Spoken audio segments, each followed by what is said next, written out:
Alright, everything working okay? See myself on camera. I guess my mic levels are good. Just double checking. I think we're alright. Well, there we go. God, I need a haircut so fucking bad. Hopefully, I can get one here before too long here tonight. So, yeah, one of the reasons why this might be a short stream. But, anyways, how is everybody doing that is watching already? Like I said, this is going to be a pretty short stream. Like, I might go on for maybe an hour, maybe hour and a half. It really just depends on if anybody else decides to hop in here for anything in particular and all that shit. But so yeah, today was a better day. I did actually end up getting the new castrator already delivered to my house, and I ordered it Saturday, maybe Sunday. I can't remember. And it's already got here. So thank you, Castrator. I think it was Carol, the drummer, that sent the copy over. So yes. So I actually do have another CD coming, but it's a pre-order. I pre-ordered the new In Mourning album, but that's not coming out for another week plus. So I feel like it probably won't get here till like early September because probably coming from Sweden. So yeah, my God, I got so much gray hair in my beard now. It's insane. Hey, what's up, Aaron? Just hanging out. Probably going to be a fairly short stream, like I said, because the folks might be coming back home before too long, and I need to get my fucking hair cut because it is out of control. I don't like having this bear fur on my head. I get nicknamed Bear Hair by the family quite a bit, so yeah. But with all that being said, uh, I guess while we wait for potential other people to hop on into all this, ask me some questions, send me some album versus album, band versus band, the whole nine yards, and see where it goes. What's up, Josh? You must be new to the channel because that's the first time I've seen you in here. So, yeah, just a normal day. I actually took leftover food to work today, so and everybody loved my homemade meatballs and spaghetti sauce with the pasta itself. So I consider that a win. I consider that a big, big win that people appreciate my cooking. So there you go. Warbringer, in my opinion, is the best modern thrash metal act of this generation. In terms of consistency, yes. I still like Evil more, only just because I've listened to them longer, but I will say, definitely in terms of consistency, Warbringer has definitely been the best. But again, while we wait for potential other people to hop on into this stream, send me some questions again, band versus band, album versus album, questions about music, sports, all that good stuff. Because, like I said, I probably am not going to be on here live for too long. I was just basically doing this because, well, I got nothing better to do right now, at least for another 90 minutes, probably, maybe 2 hours.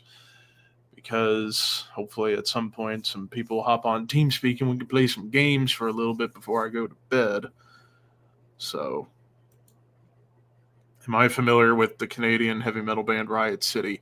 I think I've listened to an album of theirs.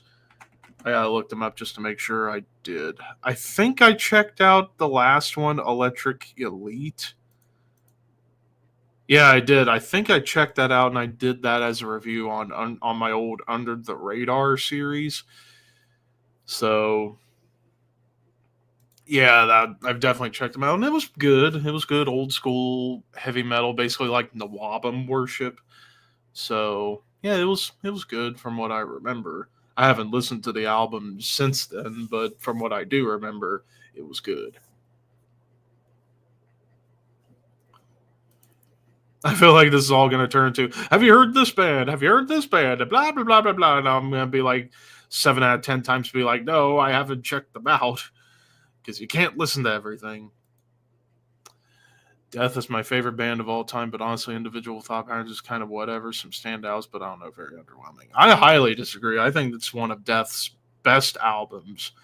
It's their most technical album. Like, it's their true blue tech death release that had little hints of the prog that was on Human and what they would become on Symbolic and Sound of Perseverance. But I love Individual Thought Patterns. I think that was my number 3 or 4 Death album. Then again, my Death rankings can change on a whim. Like right now it's Symbolic and Leprosy, but one day it could be Individual Thought Patterns at the top. It could be Scream Bloody Gore at the top. Because that band, every album's a classic. So you can't really go wrong. You could have Sound of Perseverance number 1 and you really wouldn't be all that wrong. So it's really just depending on where you are with Death. And we have a Maniac. Hello. Hello. Yes, I am currently using my phone for this because my trusty, hardy laptop that I thought would never fail me has decided that its time on this earth is done and it has laid down its weary head to rest permanently. Damn. So, yeah, I'm going to need a new one, which sucks, but that's life, I guess. Oh, I've been thinking of investing in a laptop just to have a computer on the go for vacation and stuff. But yeah, it's like I'm just always been content with having a desktop computer. But again, like I would love to have a laptop, but I want to get like a reliable laptop to where I might be able to play like certain games when I'm on the go, like Tabletop Simulator and whatnot. Yeah. But more importantly, for like browsing online and doing streams. Yeah. If I have to. Or hell, I might, if possible, I might even get a laptop to take on my upcoming 2-week beach trip at the end of October, early November, so that way I could still do reviews while on the beach. Yeah. Which would be pretty fun. Oh, yeah. I don't know if that's going to happen, though. But you never know. Yeah. Yeah, there's the Maniac. Yes, Oh, Aaron. Oh, Aaron. Oh. Painkiller or Master of Puppets. The world's biggest apple versus the world's biggest orange. Painkiller. That's hard though. They're both my favorite albums from these bands, but I gotta go with Painkiller on this one. They're both my favorite albums from these bands, but I have to go Master of Puppets. Again, if it wasn't for Master of Puppets, I wouldn't be here. So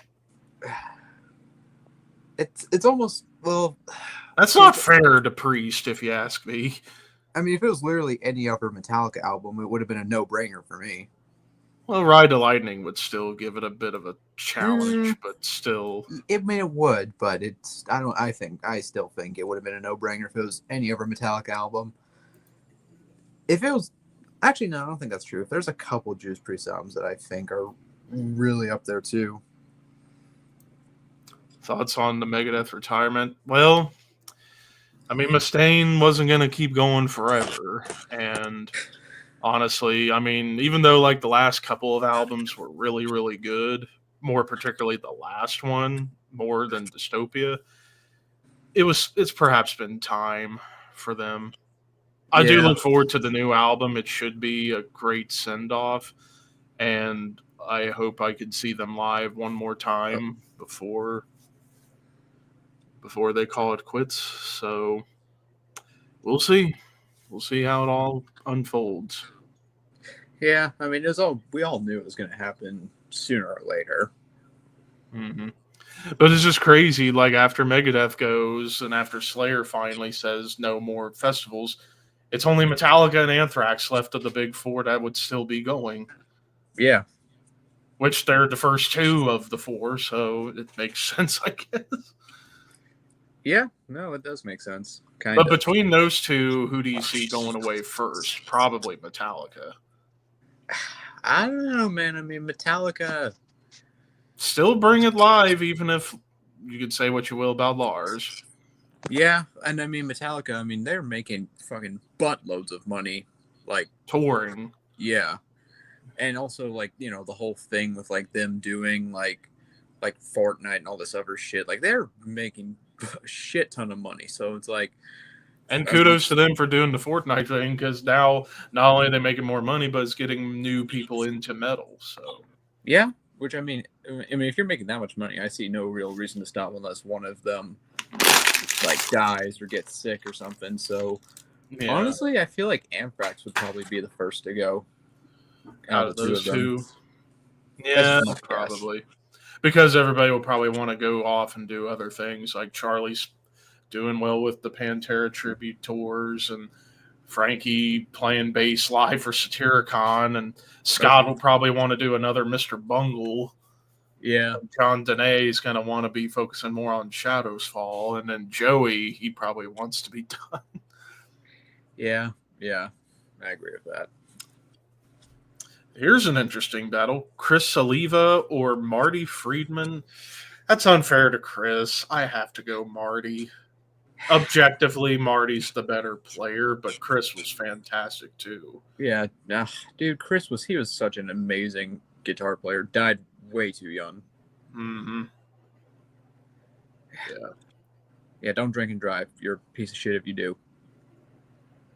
Yeah, but I have to go Marty. I mean, the solo on Tornado of Souls alone should give it away. Yeah. And yeah, so finally we're getting a new Testament album after 5.5 years. Oh my, finally. And I can't wait for that new single to drop tomorrow, Infanticide AI. I bet that's going to be like a big, like, shit talking song about stupid AI bullshit. Yeah. Which I'm going to be all for. The only reason anyone should use AI anything is for stupidity comedy. Nothing else. Burger Troll. Exactly. Or Gorilla Monsoon podcasts. Exactly, yeah. Yeah. Like shit that you wouldn't want to pay a real artist to make because you have too much respect for them. Exactly. Yeah. Hey, what's up, Bosh? Hello, Bosh. So curious if you was working on a new tier list lately. Oh, well, since my laptop has decided to commit seppuku, no. Yes, exactly, yeah. Well, I do got some ideas for future lists. Well, I was thinking, have we done like a soda pop tier list? I don't think we have. No, I don't think we have. We could do that in a moment. But like for like the metal tier list you make, some ideas that came up into my head, like, well, let me double check to make sure we're not going to repeat anything. So let me go back to your profile. So probably could do a Melodeath band list, an album list. We could do prog metal bands and prog metal debuts. We could do like tech death bands and tech death debuts and just keep going on with that. I mean, it's endless. Yeah. It's endless. So we'll be back to those tier lists eventually once this guy gets a new computer. Yep. Yeah, I do remember Alex Skolnick did some stuff with Savatage. I haven't checked that era of Savatage out. Interesting battle here. Swan Song or Massive Killing Capacity? I'd probably go Massive Killing Capacity. Yeah. Only because like Swan Song's so divisive, but I like Swan Song personally. I love Swan Song. But yeah, I'd probably still go Massive Killing Capacity because Casket Garden alone. Song. It's a bit tougher for me because, well, I don't know. I'd probably say Swan Song, honestly, because the Massive Killing Capacity is one of my lesser favorite Dismember albums, but Swan Song is my second favorite Carcass album. So, by that metric, Alright, speaking of Dismember or Entombed. Okay.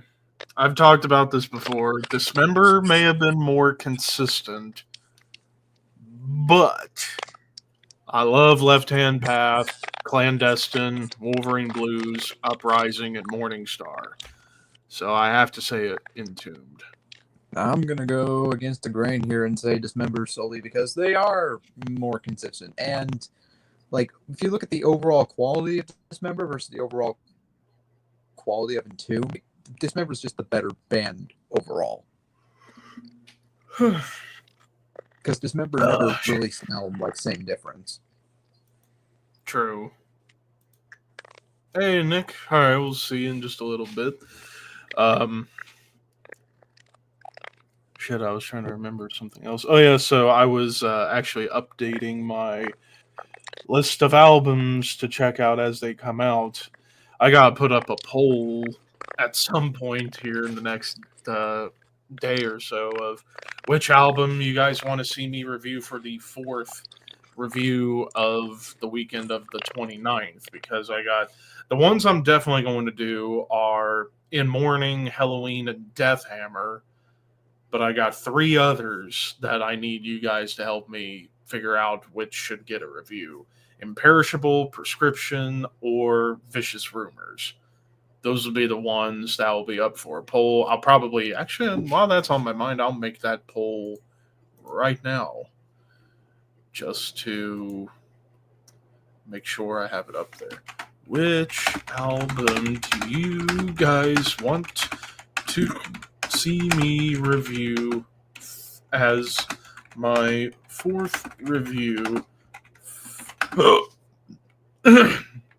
Excuse me, for the weekend of August 29th.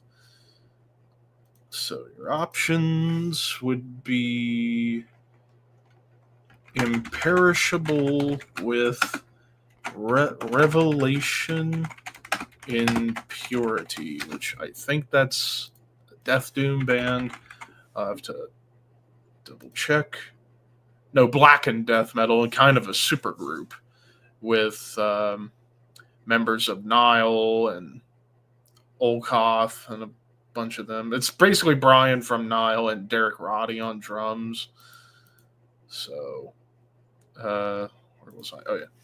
So, Blackened Death Metal. And then we have Proscription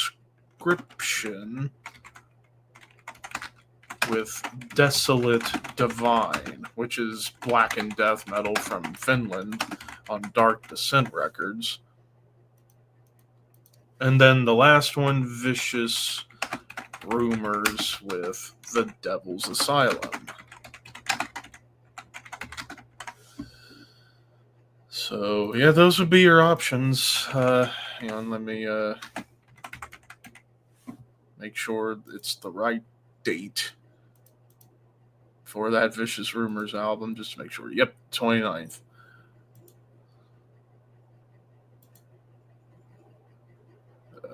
Let's see. I always keep forgetting my tabs. So the poll is now live, so I'll send the link to everybody in the chat that wants to vote. Go ahead, it would be the most recent post in the community tab or posts tab now. And there you go. Worst album, Super Collider or Lulu? Probably Lulu. Even I, as a big Metallica fan, will acknowledge that album's crap, but it's not really a Metallica album. It's Lou Reed. It's a Lou Reed album that Metallica happened to play the instruments on. So, I guess Maniac was having connection issues. Reptilian Zentrix, I feel, don't get enough credit for their thrash output in the 80s and 90s. Great bands. Yeah, I still need to listen to Artillery, whereas with Zentrix, I have listened to the first 2 and the last album, which I think all 3 of those albums are fucking fantastic, especially for Whose Advantage. That's one of my favorite all-time 90s thrash albums. So, yeah. Ah. Hey, what's up?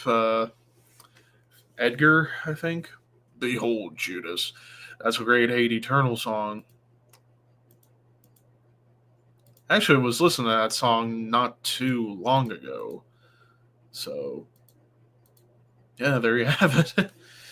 um, but yeah, seeing like the release schedule coming up, especially for the date of October 17th, I've got so many albums listed on there that I'm going to have to make like a mega poll on what two albums you guys would want to see me review for the weekend of the 17th, because the two guaranteed reviews are Coroner and An Abstract Illusion.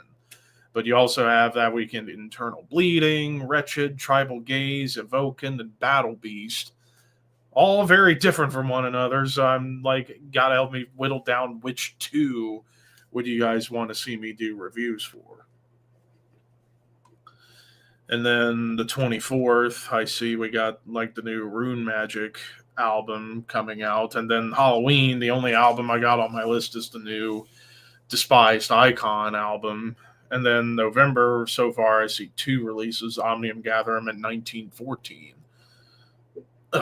So, yeah, those, yeah, we still got a lot of stuff that's yet to be announced. But like September is pretty freaking stacked. Like, I pretty much, besides 1 week, got what I'm going to be reviewing as far as the list ready to go. Like the weekend of the 5th, Primal Fear, Nailed to Obscurity, Green Carnation, and Dark Angel. Even though I'm not really looking forward to the Dark Angel album, concerned from what I've heard about with the singles not being good. Then the 12th, only 3 reviews. Between the Buried and Me, I'm actually going to review Lorna Shore and Unaligned. And then the 19th, I had to whittle down to 4, which are Castle Rat, Paradise Lost, November's Doom, and Werewolves. And then the 26th, the 3 I'm definitely going to do are Amorphous, Revocation, and Wintersorg. So it'd be down to Mors Principium Est, or EST, and Dying Wish. And then so far, October, aside from the weekend of the 17th, is still kind of small. But like the 3rd, you got Hooded Menace, Orbit Culture, and then the 10th, Sang with Sugabog and Testament, and then everything else that I've already brought up. But as far as like this weekend's reviews, definitely going to be doing Deftones, Disaster, Burning Witches, and innumerable forms. That's easy for me to say.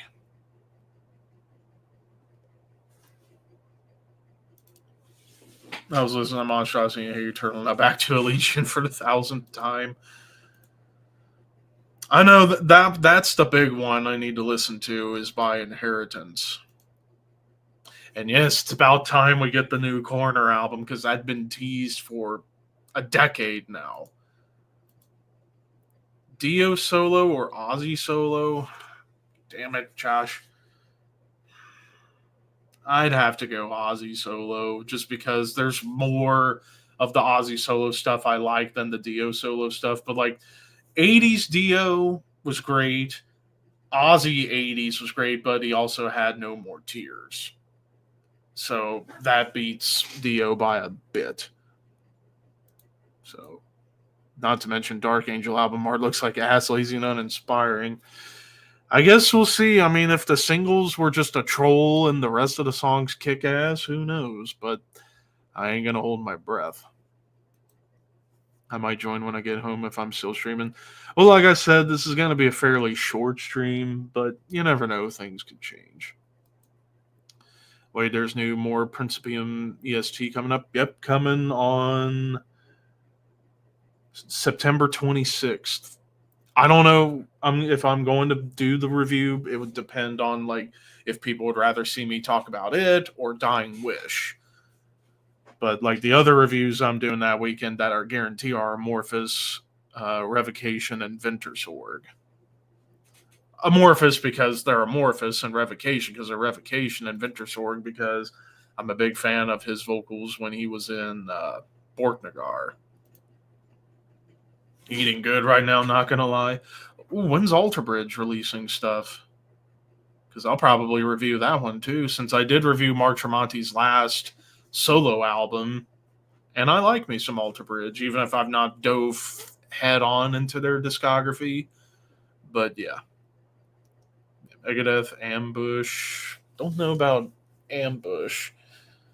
I have to scope that band out. I need to start putting together a fucking list of bands that like not only Nick recommended on his contest entry video, but also what people say. It's like, ugh, I wish I had more time in the day. You know, it's frustrating. It is frustrating. Yeah, the new Sodom album was really good. I still need to get it on CD at some point. January 9th. Okay, so that'll be a pretty easy review to do at the beginning of next year. So.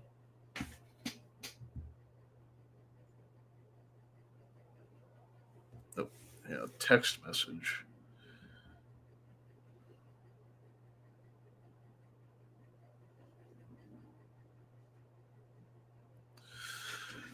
Alrighty. And actually, just for a moment, I will be right back. I gotta go unlock my back door.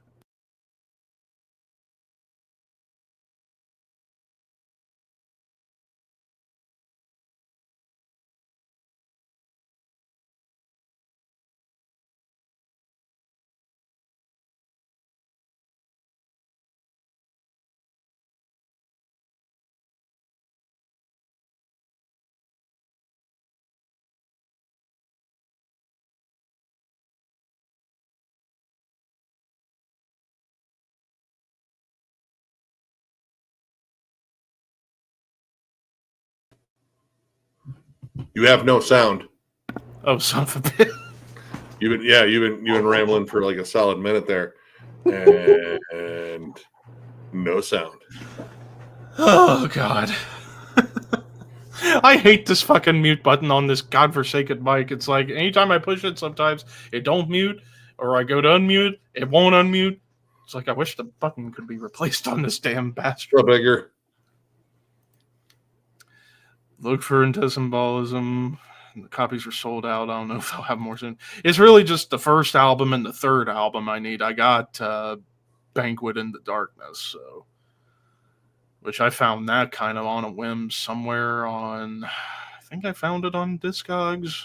I can't remember, but yeah, out of the two, the one I really want to get is Anatomy of the Beast. Oh, that debut fucking smokes. Yeah.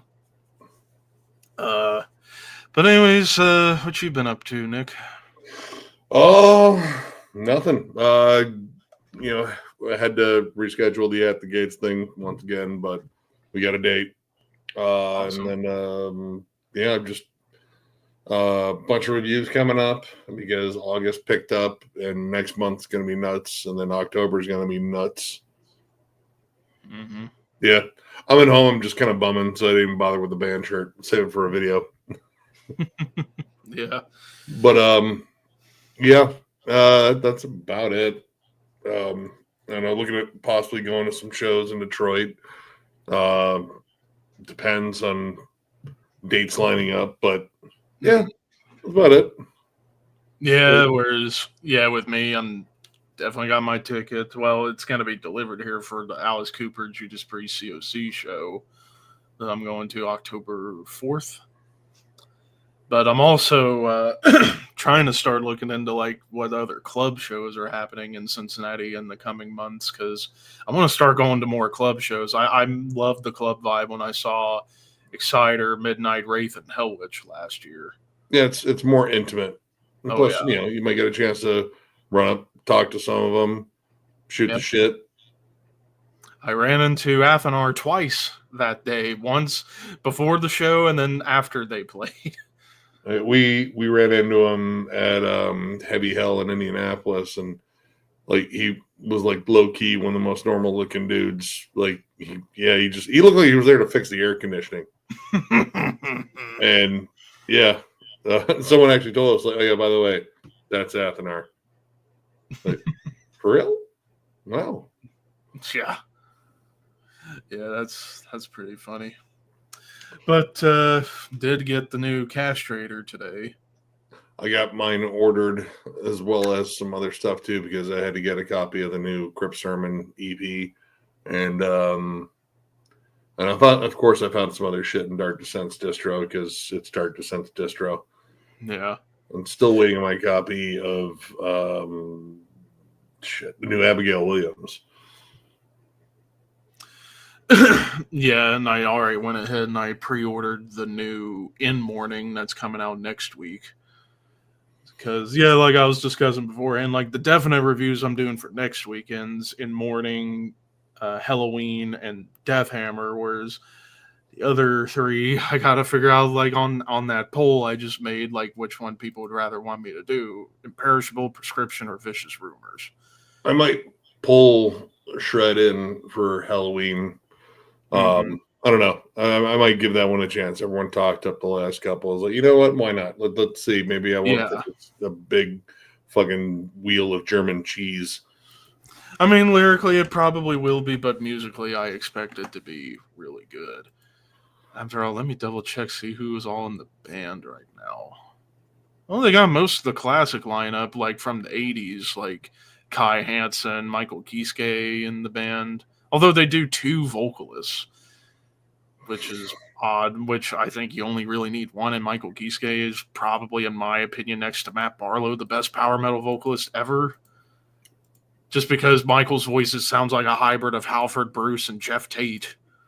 So, this week, I mean, yeah, we definitely have some options. I mean, of course, we're going over the new Deftones because it's Deftones. I have pretty high expectations considering Ohms was a fucking nice, twisted, kind of dark banger of an album. Yeah. Oh, just a moment.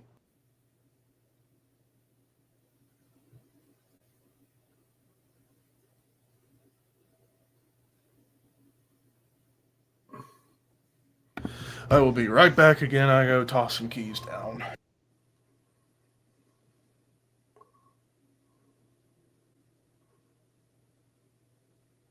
Oh, shit. And I keep forgetting the Offspring are still around. I haven't, God, man, I can't remember the last album I even picked up by them. It's cool they're still touring. It sucks they fucking canceled the show, though. But, I mean, no power. Can't fucking play. So Asphyx the Rack or Autopsy Severed Survival. Shit. I'd probably take Severed Survival just by a hair. I love that album. I don't know. That one's. It still might be my favorite. I don't know, man. It's tough. Some of their newer stuff has been really fucking good.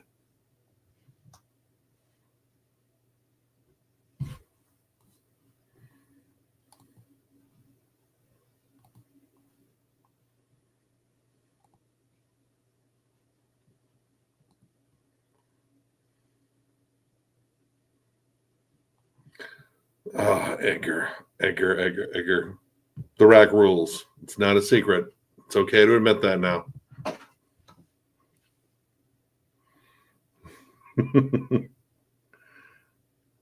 Any recommendations to get into Deftones? I only heard Diamond Eyes title. Honestly, Diamond Eyes isn't a bad place to start. Man, it was the first one without Chi Chang. It's got like the big, like I think it's like a 9-string guitar in it, so it's like bottom heavy as hell. My personal favorite, still probably Around the Fur. White Pony is, I mean, it's a hell of a fucking album. Like, I mean, a lot of people will argue it's their best. I still favor Around the Fur a lot. That's got like a fierce, like more metallic edge, I would say. But I mean, I also like Saturday Night Wrist. That one's a little bit more lush and atmospheric. Just don't start with Gore. That's pretty much it. Don't start with Gore. Gore's arguably their weakest album. It's still not bad, but yeah. Diamond Eyes, Around the Fur, White Pony. Those 3 right there. I think are good starts. Around the Fur was my first Deftones album, so that one's always going to be special. Plus, I mean, fuck, dude, nothing hits like the title track, and then going right into fucking Ricketts. Oh, dude, you just want to fucking flip a table. Yeah, it took a little longer than it should have, but nonetheless, and I got milkshake as a result. I was gonna say, I was hoping it wasn't like a stool sample you were sipping on. Like Austin Powers. It's a bit nutty.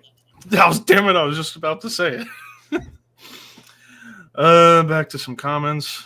The Rack or Severed Survival. Severed Survival by a bit. If it was Last One on Earth versus Severed Survival, to me, it would have been Last One on Earth. But. Yeah, that would probably change it for me. Or if, oh God, I swear, if somebody decides, I'm not even going to say it because then I'm going to be on here crying. Ready to see Carcass with Necron, Brujeria, and the next day Campbell Corpse from this voice and Fulci. Damn. This choice shows like colliding because Joe has expressed interest in going to see Carcass down in Columbus. When's that show? Oh, let me see here.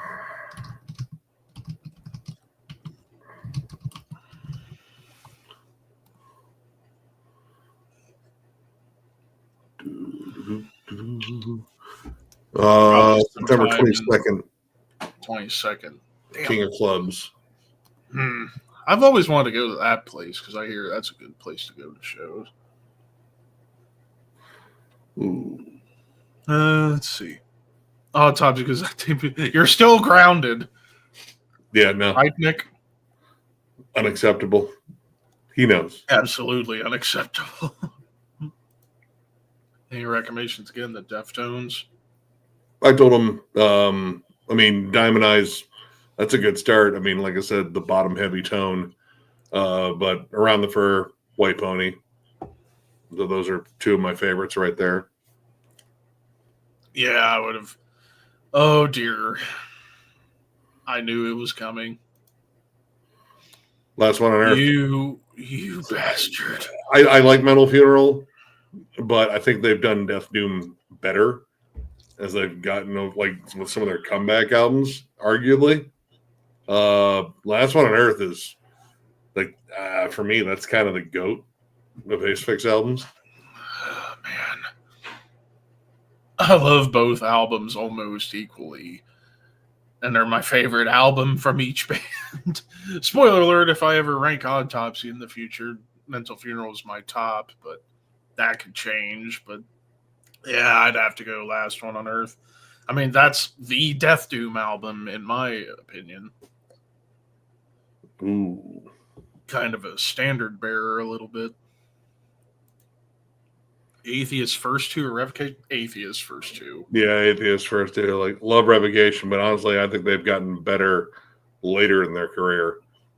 Yeah. We'll see how this new one is. I mean, I imagine it's going to be good. Dave Davidson's, that dude is a fucking rarefied talent. Like, there's shit on guitar that I've seen him do that just absolutely just blows me away. Yeah. I don't know how the hell he pulls it off. He's only like 37 too, or 36. Yeah. Crazy. Snot gets some, or Slipknot self. Oh, dude, I love both of those fucking albums, man. That's tough, dude. I'd have to go Slipknot by default. I need to listen to Snot. That album is so much fucking fun. Like it's immature and stupid, but it's also really well written, groovy as fuck. It's got a lot of punk to it. I'd probably go Snot, honestly, dude. That brings me back, man. Going to Carcass only because Brujeria are with them is her favorite grindcore band of all time. Plus, I don't know if they'll tour again after two main members died. I know if my boy Ricky were here, he'd be hyping the shit up out of Brujeria. Well, I mean, weren't both of the members that died frontmen too? I know one of them was for sure. One of them was. Yeah. I can't remember the other. Actually, I could double check. Brujeria. Let's see.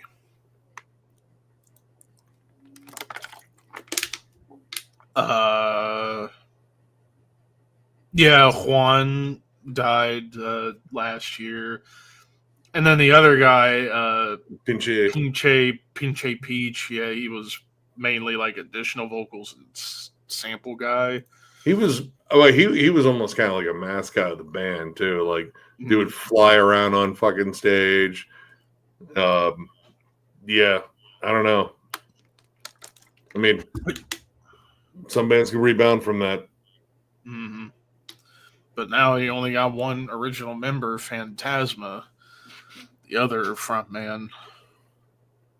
So a lot of shoes to fill in that spot. Ooh, this is a good one. Enforcer High Command. I'd probably go Enforced. I love High Command, but I'd still probably go Enforced. I'm probably leaning more towards Enforced. I love High Command too. Actually, the first time I saw either band was on the same bill here in Toledo. Sweet. I'd like to see both bands too. Alright, boss, I Rain hate Blood. you for this one. I have to go Rain and Blood, even though, damn it, Persecution Mania is my favorite Sodom album. But you punk, boss, you little punk. It's better than Nick's. Dude, I don't know if you know this, but I can't speak a lot of languages. You should hear me try to attempt Danish. Oh god! Or actually, Finnish. we had when we did an Undergang release. God, dude, I love that band. I never want to have to say their song titles. But even like we have like some Danish fans that said, like, listen, we appreciate that you did your best. Our language is fucking like really, really hard. And it's also spoken very monotone. Like, oh, great, you made all of these fucking words a lot more difficult. That's awesome. By the way, can I buy a vowel? You guys just scatter umlauts and X's and Y's and all your shit. Like I remember Dan Swano even talked about whenever he back in 91, I think, he took a train from Stockholm to Copenhagen to do the first Maceration album. And he's like, yeah, we had to do communication in English because their Danish was really fucking weird. Dude, it's tough. It's up there with like Finnish. I would imagine. Finnish is really difficult. Dude, Finnish is nuts. Yeah. All right, Blood. Let's see. Deftones hype for me this week. Yeah, I think this would only be the second time I will ever review Deftones on the channel. I reviewed, what was it? I think it was Gore when it came out. I did review that back when I sucked at doing reviews and I was still learning my way. Yeah, so. We did Ohms. I might have brought up Gore in a collection update, or that might have been before we actually did that. I don't know. I don't think I might have brought up that. I brought up Deftones plenty of fucking times on the channel. Mm-hmm. Oh shit, where am I? Oh, a recommendation for the both of you. If you like Elysian, listen to Impurza, a Spanish-French death metal band. Let me look them up real quick. V's in place of U's. I'm getting tired of it. Because I keep trying to pronounce it like a V. Blame Pestilence for that. I'm also going to blame fucking Behemoth. Yeah. Oh, yeah, I see. Yeah, all their titles are French and Spanish. Oh, great. So, but death metal with flamenco elements, I see. Someone else has brought them up on the channel too, and I mean, I am kind of intrigued by that because flamenco guitar is wild to listen to. Yeah, I see like some of the bands they're compared to, like Nile, Behemoth, Beyond Creation, Crucian, Hade, Neobliviscaris, even Brujeria, which is strange. So. Yeah, I might check them out sometime. I need to, like I said earlier before you got on here, I need to start making a fucking list. of stuff of bands to check out, especially because of you. After I watched that contest entry video, it's like, son of a bitch. Yeah, From Ohio, and yet I've missed out on so much stuff. It initially started off as just a normal list. I was like, you know what, fuck this. I'm gonna make Have this some all fun Ohio. with it. Yeah. Which kudos, absolute kudos. I know enough bands to spell out your name in Ohio. Let's see. Out of the Cellar or Slave to the Grind? Ooh. Well, you missed the one up ahead of that, Frozen Soul or Tomb Mold. I'll get to that one after this. Oh man, I really like Out of the Cellar. I really like that album. I think I'm gonna go Slave to the Grind just because it's heavier, and also that was where Skid Row basically decided to say, "Fuck the hair metal, let's get to just metal." I don't know. For me, it's at least with Slave to the Grind, I get stronger vocals. Because Steve Pearcy, I've never thought was a very good singer, but Yeah, there's something about Out of the Cellar. Like, I think the riff work is even better, and dude, the leads all fucking smoke on that. Plus Tony Katan, Frozen Soul or Tomb Mold. Tomb Mold, Yeah, I'd have to go Tomb Mold. dude, Manner of Infinite Forms. Planetary Clairvoyance. Yeah. That was my entry into Tomb Mold. Oh, I got in with Primordial Malignity, but I still need to get that one. Manner of Infinite Forms was my like that was almost like a reawakening of all things like grimy and old school for me. Like, holy shit, I need more of that. Yeah. All right, Nick, you got Spanish homework. I'm gonna fail it. I believe it or not, I failed too. think I got like a C or a C minus in Spanish in high school.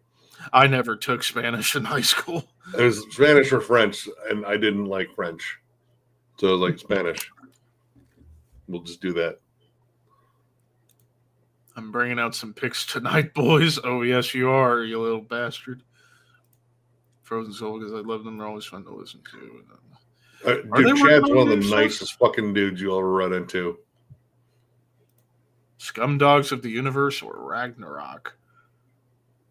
I'm partial to Scumdogs over Ragnarok by like a little bit. They're both fun albums, but Scumdogs is kind of like, you know, the original formula. You might have had a better matchup there if you had it just Toilet Earth versus Scumdogs. Because Sadama Go-Go, like, that's like a top 5 fucking Gwar song for me. I love that song.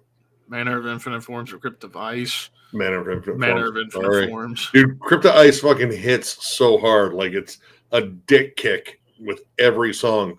But Manner of Infinite Forms is just some of the sickest riffs, dude. Like, it's just gnarly, dude. Blood Mirror? Fuck yes. Oh, Josh, this one. Stained Class or Peace of Stained Mind? Class. I have to go Stained Class. That's my I favorite love Peace of Mind, but Stained Class is so great. It's not my favorite Priest album, but I think if I remember right, I think I ranked it 4th. But I love that album. It just doesn't beat out Screaming for Vengeance, Sad Wings of Destiny, and Painkiller for me, but it's a favorite for sure. Rainbow first album or Deep Purple's Come Taste the Band? I don't think I've ever listened to Deep Purple's Come Taste the Band. I think the earliest Deep Purple was in rock for me. Yeah, I'd probably have to go with Rainbow's first album just for Man on the Silver Mountain. That's a catchy song. It's an uneven album. That album is not that great, dude. Like Rainbow Rising, dude, that's the one. Mm-hmm. Oh, this is a good one. Lincoln or why? Wow. Whoa. Whoa. I am out of it today. Leonard Skinner or Dire Straits? I have to go Leonard Skinner. Oh, dude, Dire Straits, dude. Mark Knopfler might be one of the most talented guitarists in classic rock. Dude, he fingerpicked everything. Everything. That's insane. Insane. Dude, you watch that Alchemy live performance of Sultans of Swing. Dude, it's one of the most amazing sets I think I've ever seen. True, but I don't know. I kind of grew up on Leonard Skinner growing up listening to the radio. And, of course, Freebird. arguably a top 5 guitar solo ever. I mean, I'm a child of the MTV generation, so I did want my MTV. And that video was all over the fucking place. But I also like, So Far Away From Me. Fucking love that song. Beautiful. But yeah, Mark Knopfler is a guitar god and like a low key one. Mm-hmm. Oh, damn it, Edgar. Killers.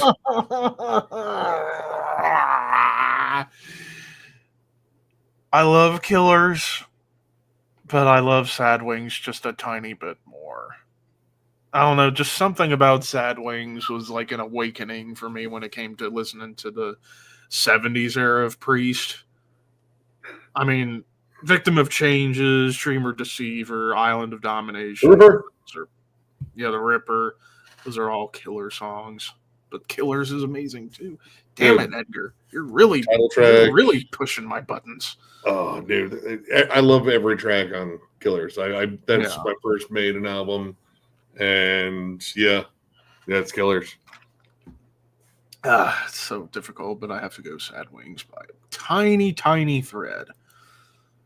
Ooh.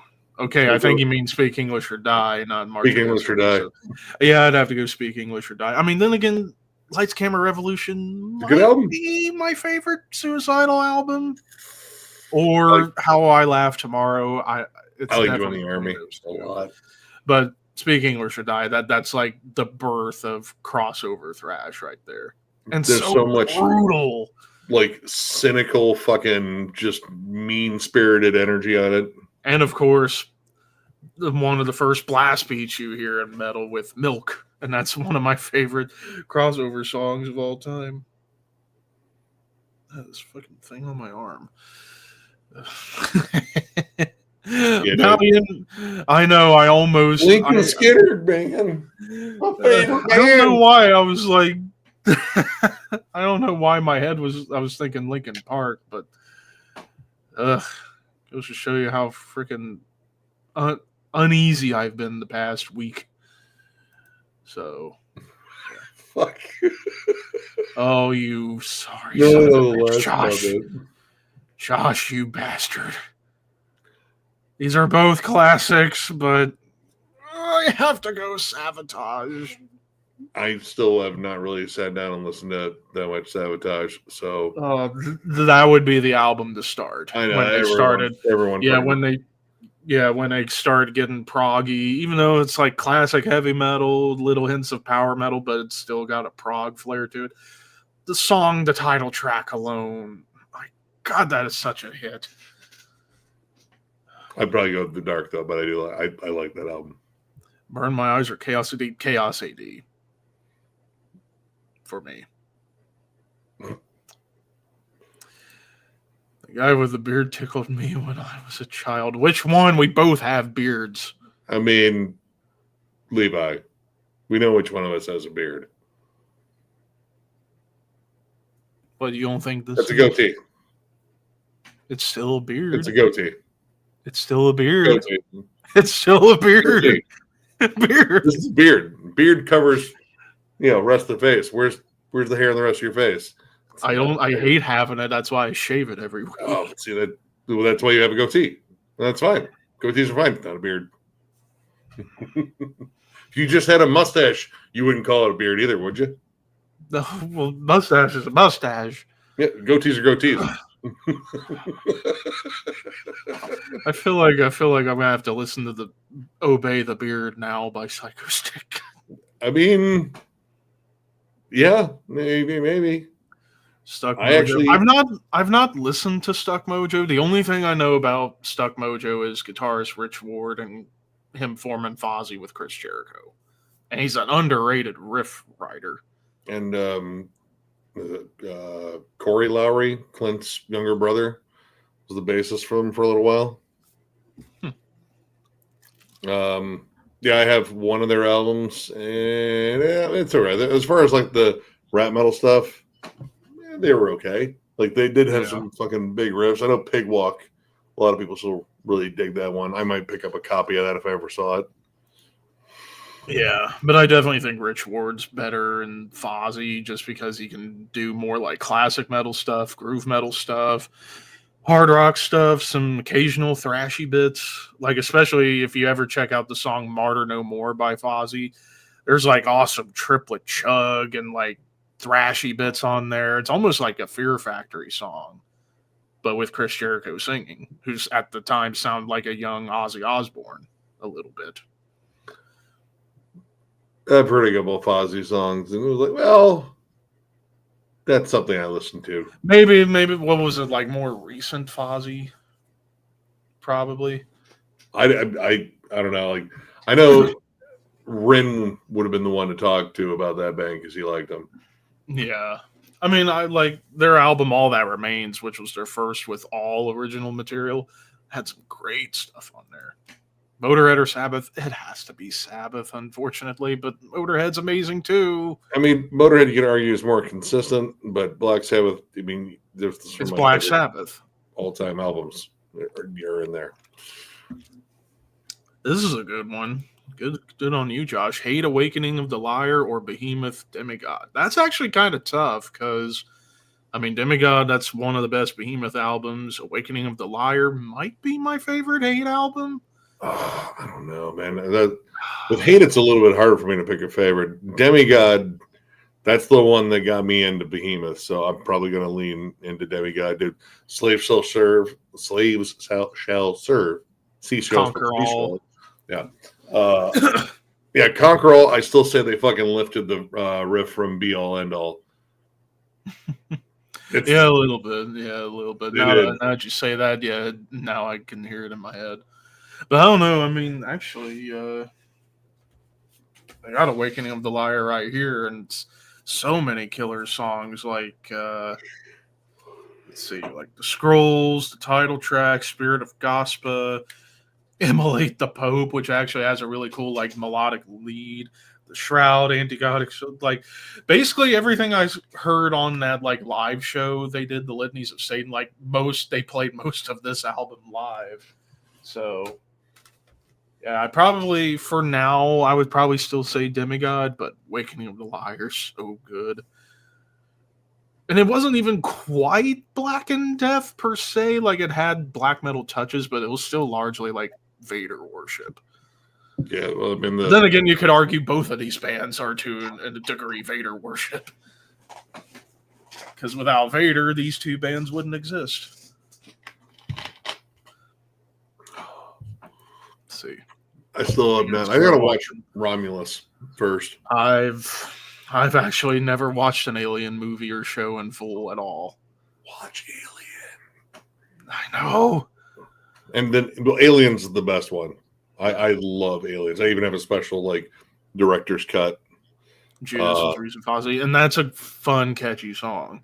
And I hope, if the rumors are true, that Chris Jericho is coming back to WWE at the end of the year, heading into next year, use that song for his entrance. It's Arise. Debate to settle. Arise. It's Arise. Because Beneath the Remains is number 2. Yep. 1, 2, 3. Arise. Beneath the Remains. And then Chaos AD for me. Arise, Beneath the Remains, Schizophrenia for me. Schizophrenia's production still really hampers it. But it's still a damn good album. Best instrumental they ever wrote, Inquisition Symphony. That's my favorite song on the album, I think. Might be. Onslaught or Morbid Saint. I'd have to say Onslaught just because there's more.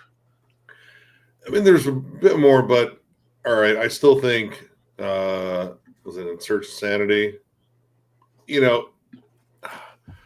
Growing Pains with a new vocalist. Well, I mean, and not Dog and Grimmett. That dude was an amazing vocalist, but it feels out of place. And they got right back to it, but I mean, there was still like kind of a feeling it out process. I would probably go Morbid Saint just because I think all 3 albums are just fucking killer. This is an interesting one. Ghost Reveries or The Link? Ghost Reveries. I gotta go Ghost Reveries, dude. The Link is awesome. The Link is an awesome album, but I think I had that as my number 5 for my Gojira ranking I did not too long ago, whereas Ghost Reveries is my number 2 Opeth album. I love Ghost Reveries. I don't know. I think I had 4. It was a long time ago we ranked them. Yeah. Let's see. Epidemic of Violence or Spectrum of Death. I'd have to go with Epidemic of Violence. Again, I have Spectrum of Death, but I've not jammed it yet. Oh, dude. I know I have to, but it's like anytime I think to myself, listen to Spectrum of Death, and I always forget. I know. It's frustrating. So I gotta go Epidemic of Violence though. Like that is a fucking those first 2 Demolition Hammer albums are so goddamn good. Yeah. Funny story, Fozzy played here in Albany and the promoter dressed up as Fozzy the Bear and Jericho was apparently really pissed off. Well, yeah, because Jericho hates whenever people just only associate the band with Fozzy the Bear. How can you not though? I mean, like what else is there out there called Fozzy? I mean, true. Waka, Waka, and Waka. Levi, you damn monster. Why? What were you yelling about? Oh, what were you yelling about? Aliens. Or Alien. Yeah. Or anything. Yeah, those 2 movies alone, the first 2, just start there. And I'm going to get around to it. It's streaming on Disney now, I think. And I might watch it tonight. I watched fucking Life Force last night on a whim. I was like, oh man, I haven't seen this movie in a while. And it didn't take me long to remember. Like, oh, this movie is kind of fucking weird, but that chick walks around naked the entire movie. And my God, she really should have.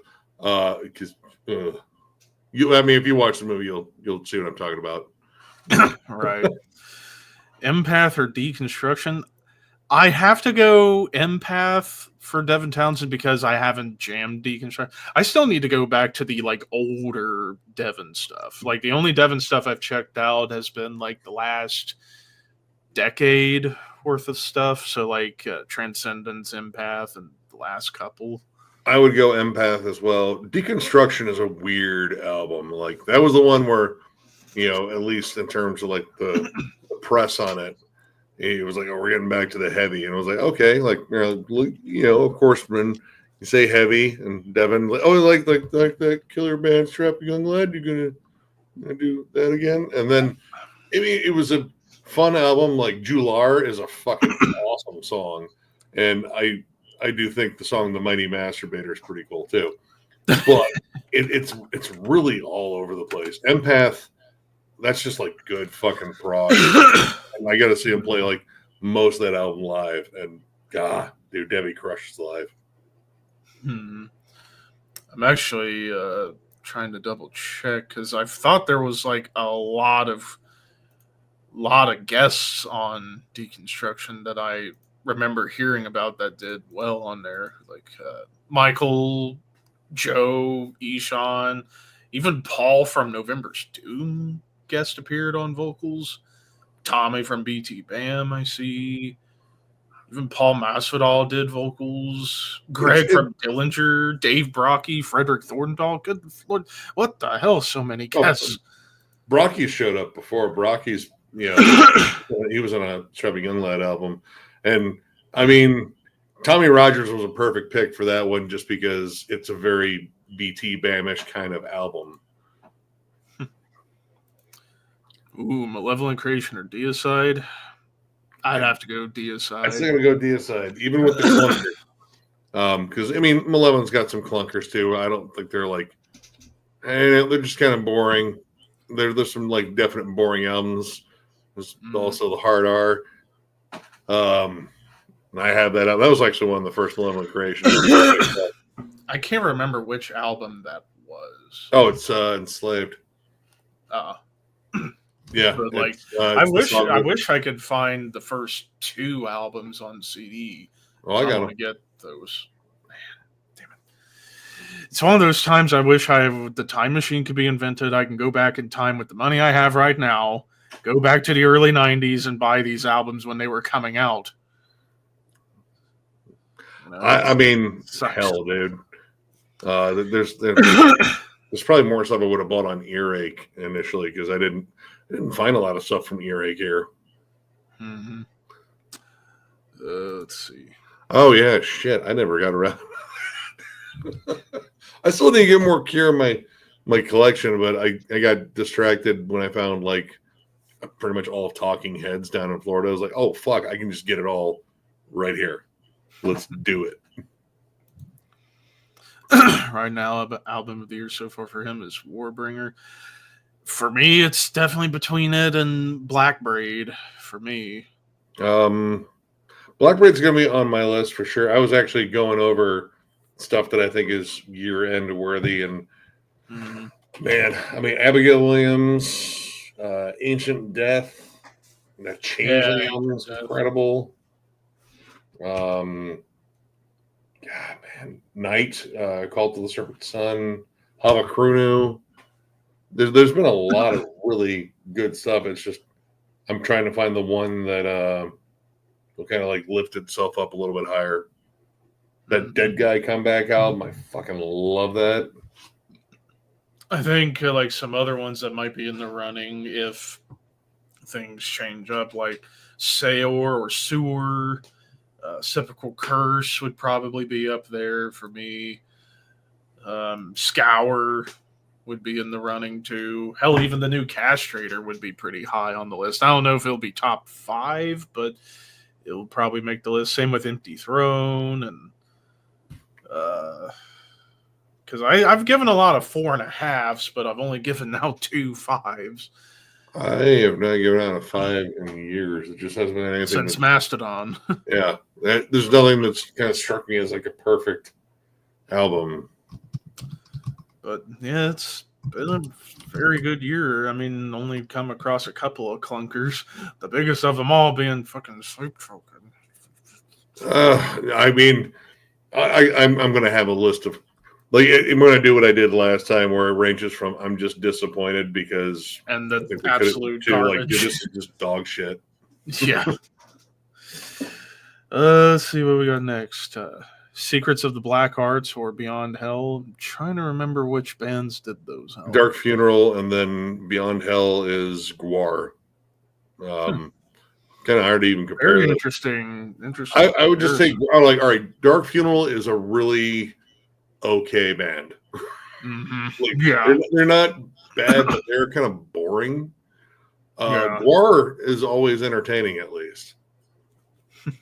And Beyond Hell is a pretty fun album. My round of number 1 album of the year is Legion, Warbringer, Until Revocation, and which I had no idea coming out more is Principium EST or Est. Yes. I choose my wiener. Well, I mean, your wiener should be number 1 over all of those. I mean, at least in terms of like taking priority. It's yours, dude. I mean, you didn't really like create it. I mean, your parents had more of a hand in it, or different body parts. This is an interesting matchup. Ritual or the Black Album? I take the Ritual over the Black Album. The Black Album's boring. Dude, you know what? Like, you don't even need to own the Black Album because you could just turn on any fucking radio station. Like, hey, we're playing our Black Metallica. Guess what? We're going to stroke this album one more time. You're wrong, but it's okay. It's the most overplayed album in the history of metal. I could also say the same with Paranoid, but yet I still love that album. Yeah, but British Steel would be in the running, but they're not bad albums. I love all 3 of them for different reasons, but between these 2, man, that's tough because I love The Ritual. Aside from Deadline. Deadline's the only song that's okay. See, I like that song. Not Deadline. Well, no, it was Deadline. I mean, I like it, but it's definitely the weakest song in my opinion. It's an obvious radio nugget. But it's still fun. But like literally all the other songs I fucking love, like the title track, Electric Crown, Troubled Dreams, Let Go of My World. Agony. Return to Serenity I still love, especially for those solos. I mean, yeah, for the solos, Chuck's, I don't know, he's never struck me as like a great clean singer. Like he's got a good raspy delivery that he can keep in key. I've never been a huge fan of Testament ballads. Those are generally like some of the weaker songs. I don't know, like like the first three ballads they did, like what were they? The Ballad, The Legacy, and Return to Serenity. I think those are three of my 20 Trail of favorite Tears. Testament songs. Yeah, Trail of Tears is really good. See, too. How Cold Embrace on Dark Roots of Earth, I love too. I see. I would rather hear a song like The Ritual, where it's more dark and brooding. Like you do get some clear, but it's more of a dirge, and then you get a good heavy chorus. And I think that's more like a doom metal song, if anything. But man, between these two, though, the nostalgia for me with the Black Album still hits, particularly with like the lesser hits and the deep cuts. I still love. Hell, I was jamming the Black Album for the first time in a long time the other night, and songs like Sad But True, The Unforgiven, but also the deep cuts like Don't Tread on Me, A Wolf and Man, God That Failed, especially. That was like the first like evil Metallica song you ever heard. And I can actually play that bass line on bass now, since my buddy Scott showed me that riff. So even My Friend of Misery and even the two thrashy tracks, Through to Never and Struggle Within, still hit, even if they're more Holier Than Thou is really good too. That's all right. I mean, I don't have to listen to Enter Sandman or Nothing Else Matters again, but I still do like the riff on Enter Sandman. The only reason I don't listen to Nothing Else Matters is because I just can't listen to it the same because of what happened with my brother.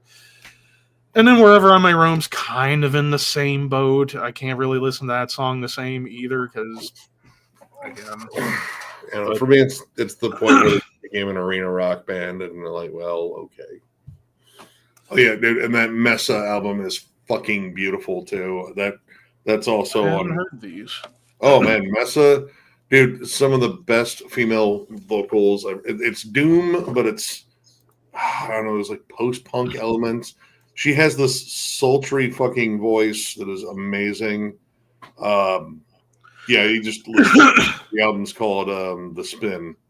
Just check it out. This is an interesting matchup. Contradictions Collapse or Epidemic of Violence.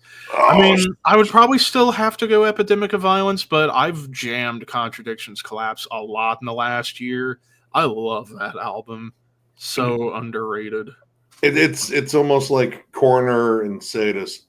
Man, honestly, it's like Coroner, Voivod, Metallica, and Sadus all mashed together. I might take Contradictions Collapse just because it has such a unique vibe to it. Like it's a blend of a lot of stuff that was going on, and they really still kind of made it theirs.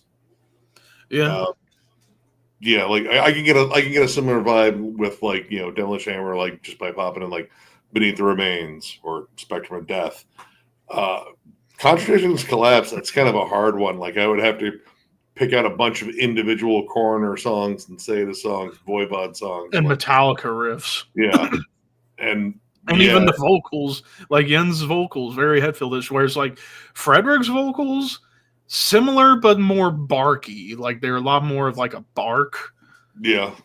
Because some people forget. I think some people forget it wasn't just Jens on vocals. You had Frederick because they like alternated vocals. Well, when they started you can definitely tell they both. Stuff, yeah, that's where like Thomas Destroy, Erase, Improve, when you hear like the backup growls and such, like, you know, Funeral Grief Machine and shit like that. Mm-hmm. It still blows my mind. I've watched. It's been a while since I watched them, but like somebody posted like a bunch of the behind the scenes of Meshuggah when they recorded all their '90s stuff, and I saw for when they did the Nun EP, when you get, I think it was what was it, Aztec Two Step, like during the hidden track part, but you occasionally get like jumbled yelling. I remember watching the behind the scenes. It was just Jens yelling into a bucket of water with a mic next to it, just going, "Oh!" while it's bubbling. I'm like, that's pretty cool. Sometimes you gotta get creative. Although I will say, seeing Thomas record in the studio, he is such a goofball. Like, especially I saw when they recorded the IEP, like he was just Always up in everyone's face, like, what you doing over here, huh, Jens? And he's looking at like an Auto Trader magazine. Spaceship. A porno spaceship. Like, what the fuck? Ritual for me, because Testament is my favorite band. They're one of my favorites of all time, too. Like, if I had to say my 10 favorite bands, Testament would just be on the outside, like number 11 behind Slayer. I love Testament to death. Sleep Token lives up to their name. Just call him Nap Ticket. Nap Ticket. The fans love. I need to start. I'm gonna start using that.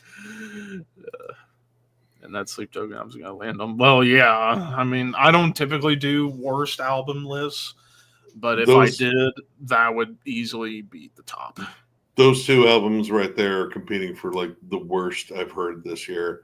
It'll probably be Sleep Token because like there was maybe one song salvageable in that New Machine Head, but there was nothing salvageable on Sleep Token. Like, my God, that album felt like it lasted forever. Oh, boss, I already know my answer, but against for Supercharger, against just because Choke. At least there's that song. Choke's a good song.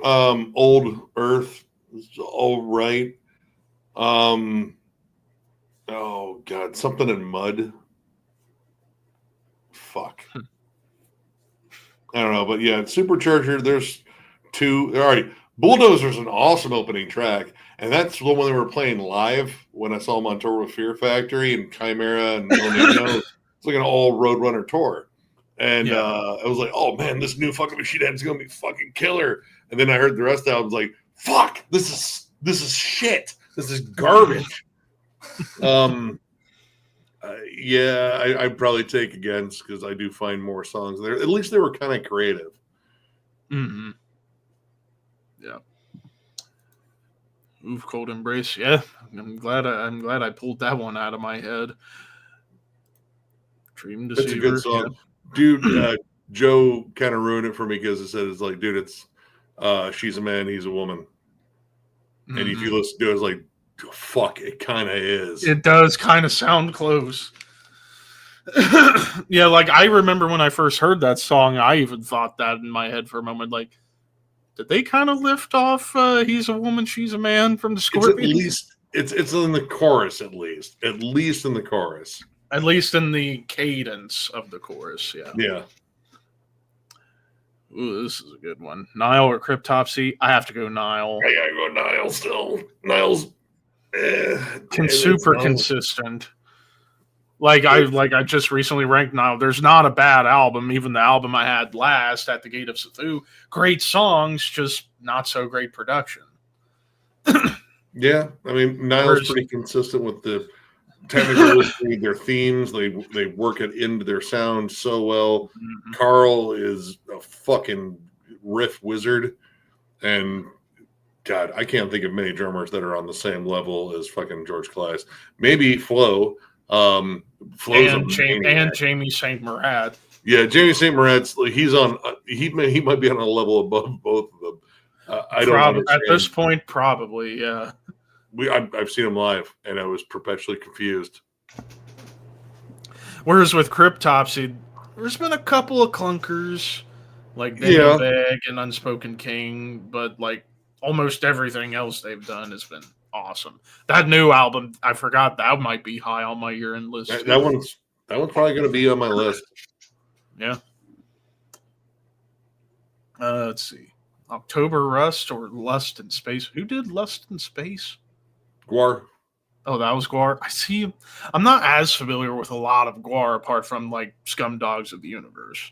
That's October Rust for me. October Rust is that's awesome my album. Number 3 typo album. If I remember when I did that ranking. And Praise I think you ranked 3 too. Oh, Wolf Moon, Green Man. There's too many good songs in there. There's just too many fucking good songs. Be My Trutus. Which I know the next time I come up and visit you guys, and I know that the next time I visit you guys and I see Joe, I'm gonna troll him with that, like he's done to John. I'll To do make anything to make you come. Yep. Peter was dedicated. Yes, he was, and I love them for it. Best death guitar solo, mine, Spiritual Healing. It'd probably be Spiritual Healing for me too, just because like the trade off with Chuck and James was brilliant, and I love how it starts off with this insane tapping, and then you get into shred galore, and then into beautiful melody. It was like everything I love in solos on guitar wrapped up in that song. That off time rhythm too. I love that entire song. That's like one of my favorite death songs. Mine too. And yeah, other Murphy, solos. Yeah, Murphy's a goat.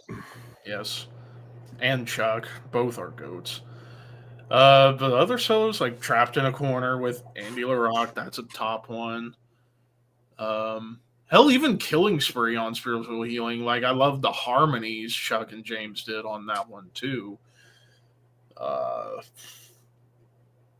Man, there's so many great solos in that band. It's hard to really pick a favorite other than Spiritual Healing. Oh, Crystal Mountain. That would be high up there too. Yeah, I forgot Machine Head release. I didn't even go over the new Machine Head because there was so many other. I think not just because of my history with them, but also I forget when that album came out. But I think I just had other albums I wanted to talk about before that. It was in the spring. I think it was before we left for MDF. Yeah, so it probably would have been like the week where. Was it the week? No, it wasn't. Whatever. Early 80s, early 90s Slayer or Merciful Fate and King Diamond, both early albums. Damn it! Slayer! I'd have to go Slayer too. I mean, but then again, like both Merciful Fate albums of the 80s and the first 4 King Diamond albums, awesome. I mean, Fatal Portrait was basically a third Merciful Fate album, but then Abigail, Them, and Conspiracy, 3 of a perfect pair right there. And then The Eye and 90 was awesome. But I have to go Slayer. I mean, all 5. Show No Mercy through Seasons in the Abyss. That's perfect first 5 album run. For different reasons. Son of a bitch. What's up, Ben? Hey, Ben. I look forward to seeing your contest entry video because when that happens, you'll be entry number 15. I've already got so many entries. I'm still trying to figure out how I'm going to determine the winner instead of just randomly picking a name out and just going with that. Hell, I was thinking about doing like one of the random wheels, but every person it lands on, I take them off the list until we get to 1. The prize is an official Maniac 99 fleshlight, right? That's what I heard, right? Like you're gonna autograph it. Don't autograph it on the inside. Oh God, because it'll come off. Because dishwasher safe. No, it would be. Just in case you were wondering if you could clean out yours and that, you can totally put it in the dishwasher. I was gonna say no. Though the prize would be a fleshlight of my entire ass. Well, I mean, and it comes with Nutella. I feel bad forever had to fucking Google Map that thing. Yeah, and it would come with a spoonful of Nutella so you can rub around the rim to get the brown eye. Well, as long as you're spraying for the Nutella too. Anyways, just re-listen to the new Catatonia album. First 6 songs are bangers. The other 4 are kind of boring. I'm still kind of mixed on that album. Like, it's not bad, but it's not the best. It feels needlessly like technical at times in terms of some of the rhythms.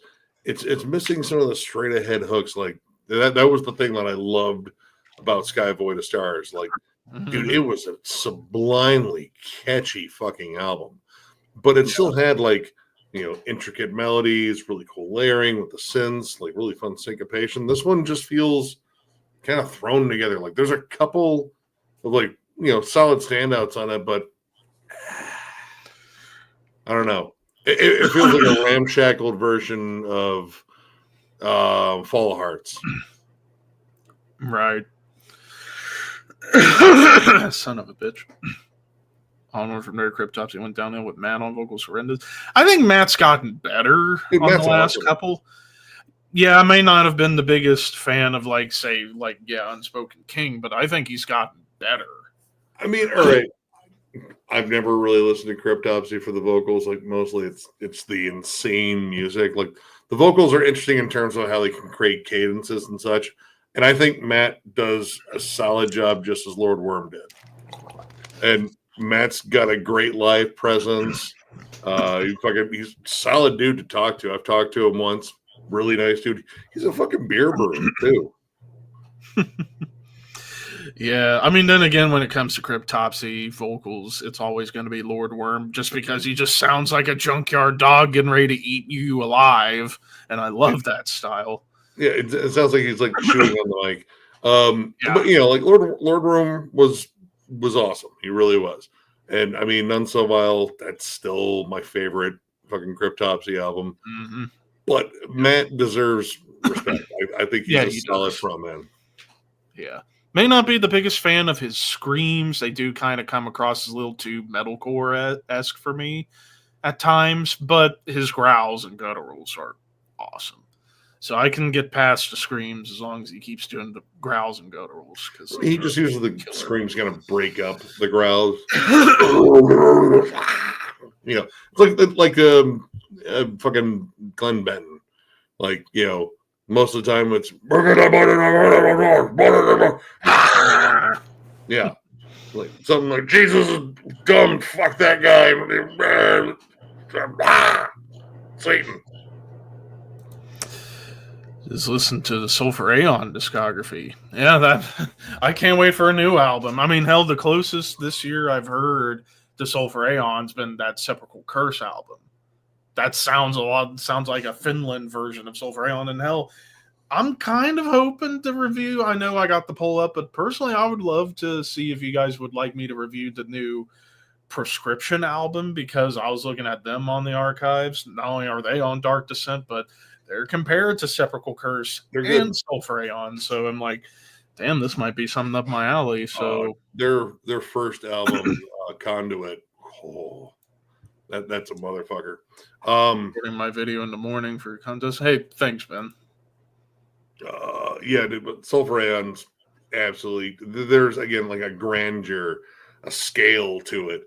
It's so huge. It's so, but it's also like very melodic too. Like one of my favorite fucking bands I've discovered, doing this, and I actually found out about them through Scourge of Vinyl years ago. Scythe the Cosmic Chaos is where I started, and holy shit, that album just blew me the fuck away. Yeah, whereas I started with 7 Crowns, 7 Seals, and that album blew me away. And you can almost argue proggy too, just because of the dynamics and the songwriting. They thanked us in the review, and I was like, all right, don't fanboy. I was like, dude, you guys are fucking amazing. Oh shit, that's fanboyish. And it's just gonna come out that way.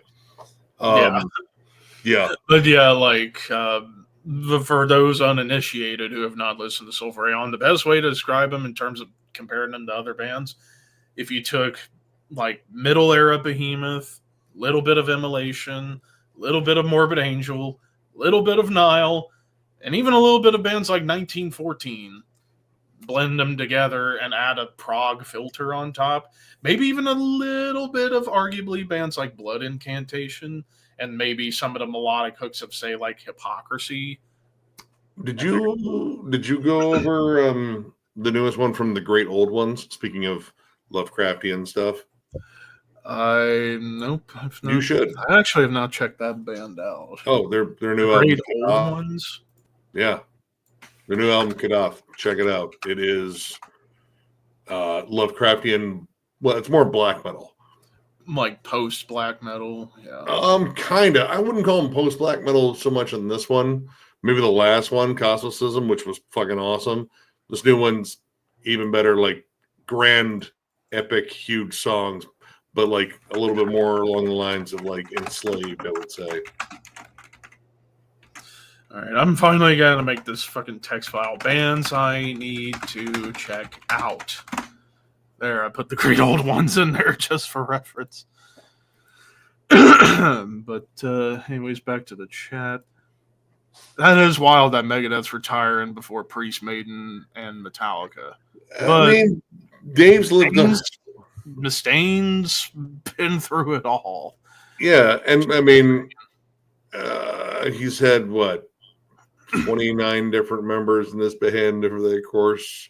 He's he's had a lot of ups, he's had a lot of downs, multiple trips to rehab, all that starts to wear on you. And yeah, like all right, here lately, because there's so much space between albums, like the only thing we hear from Dave Mustaine is him bitching about Metallica. And I'm beyond tired of Dave's in the news. What do you say? Well, Metallica. I'm already turning off. I'm done. Yeah. Shut up. It's like, Dave, there's a reason they kicked you out because you were too violent when you were hammered. Yeah. I mean, you told enough stories about that. Like, we know. You get like, now I'm going to punch fucking James in his fucking face. Ugh. Which is strange because it seemed like all that time he was just more so upset about Lars than James in particular. Well, the world should be upset about Lars because he sucks. Yeah, no, like seriously, like we made a joke in one of our reviews that had a drum machine. It was but the drum machine was offbeat. It was like, did they get the Lars Bot 5000? Like, listen, this is the only. I'm actually trying to remember which. No, I remember you brought that up, like a Lars level performance when you did the dissection retrospective for Ran Chaos. Because Ran Chaos is so fucking boring. But I'll say it again: Lars is better than me on drums, and I completely suck. But I digress. Lars is all right. At least 80s Lars. 80s Lars, he was solid. But then after that, yeah, he was better than most toddlers, all the way up to. Like maybe I'm gonna go third grade. I'm gonna be generous.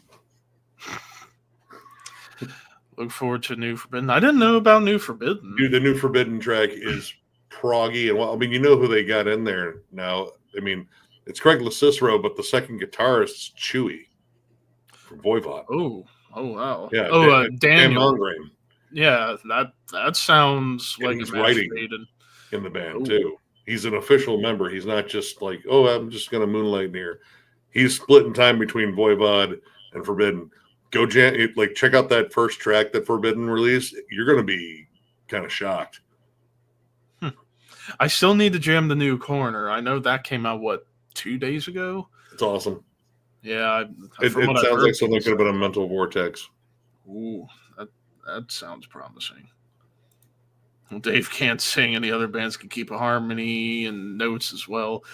Well, when I saw Megadeth 3 years ago, he didn't sound terrible live, but didn't sound great, but could have been worse. All right, throat cancer aside, yeah, his vocals have been getting worse and worse. His last good vocal performance, I think, at least on an album, was The System Has Failed, and then diminishing returns after that. And it's just.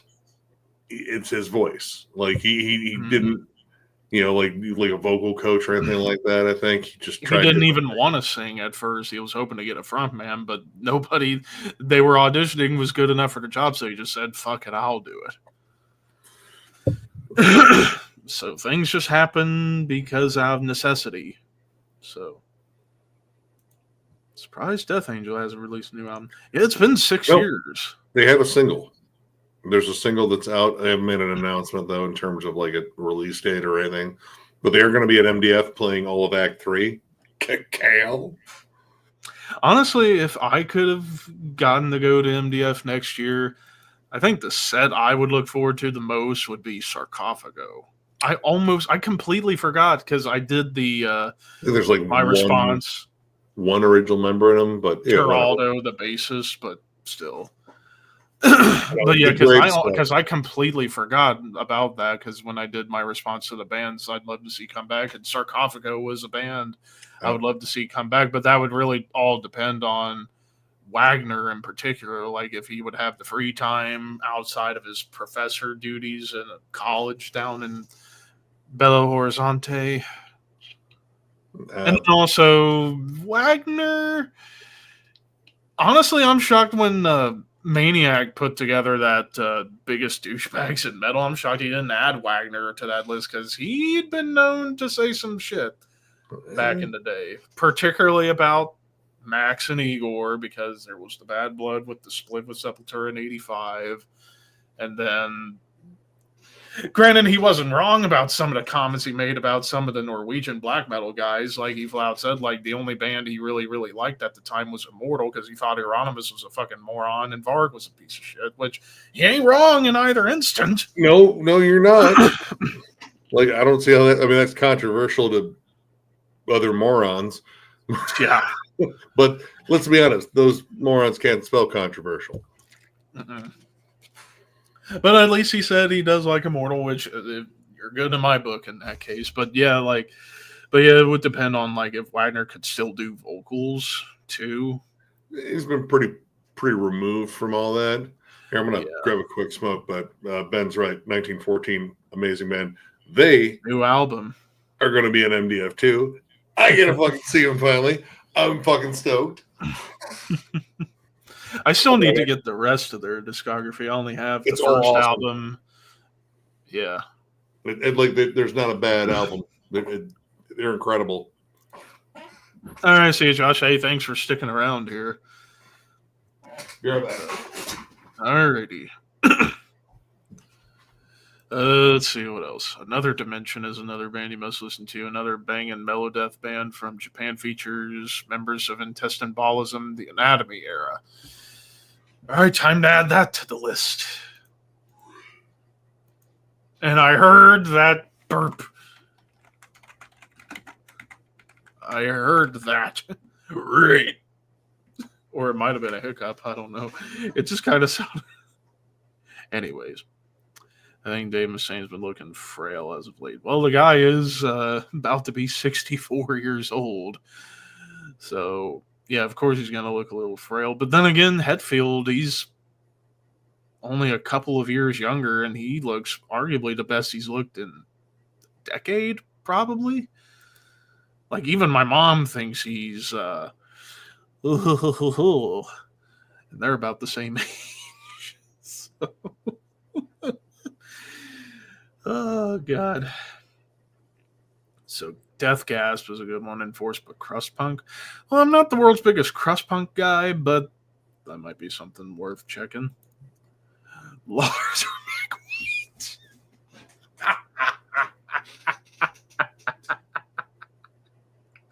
What kind of comparison is this?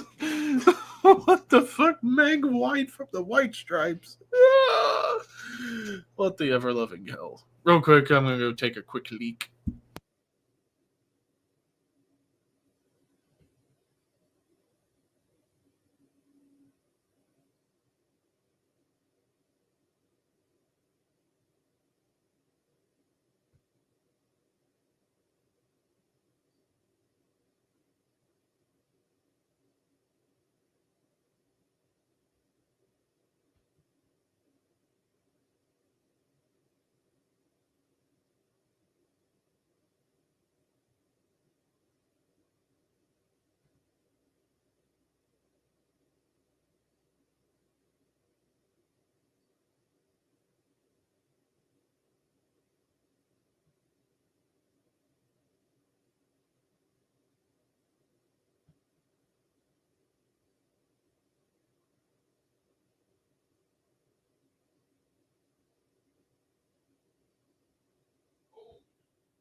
All right, I'm back.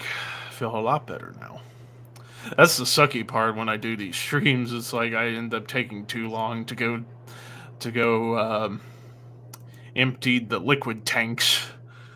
So, Jackal or Cinderella? I would only go Cinderella because a couple of their songs I still do enjoy. I'm not the biggest fan of either band. So, yeah.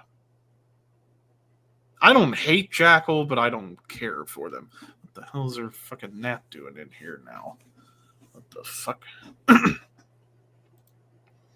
Hoping I can make it to MDF finally next year. I want to go to MDF so bad, but it's just a matter of like getting there is the problem because my folks probably don't want to go to Baltimore for anything.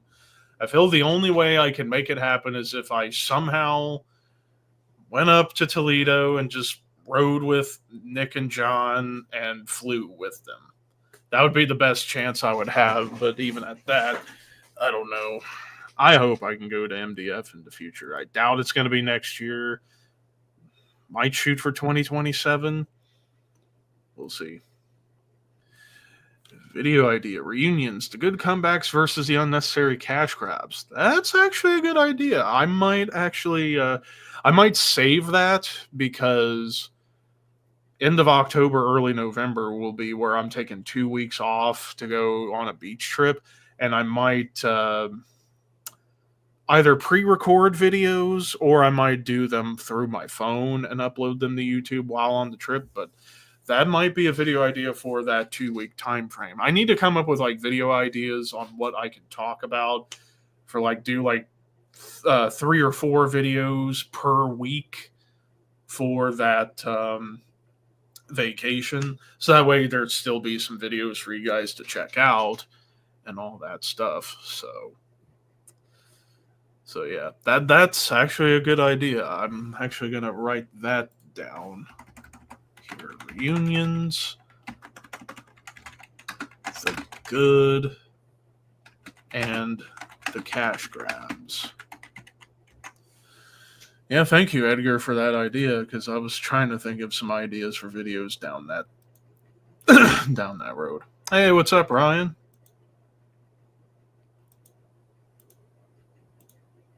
Doom metal recommendations, Spiritus Mortis. The year is 1.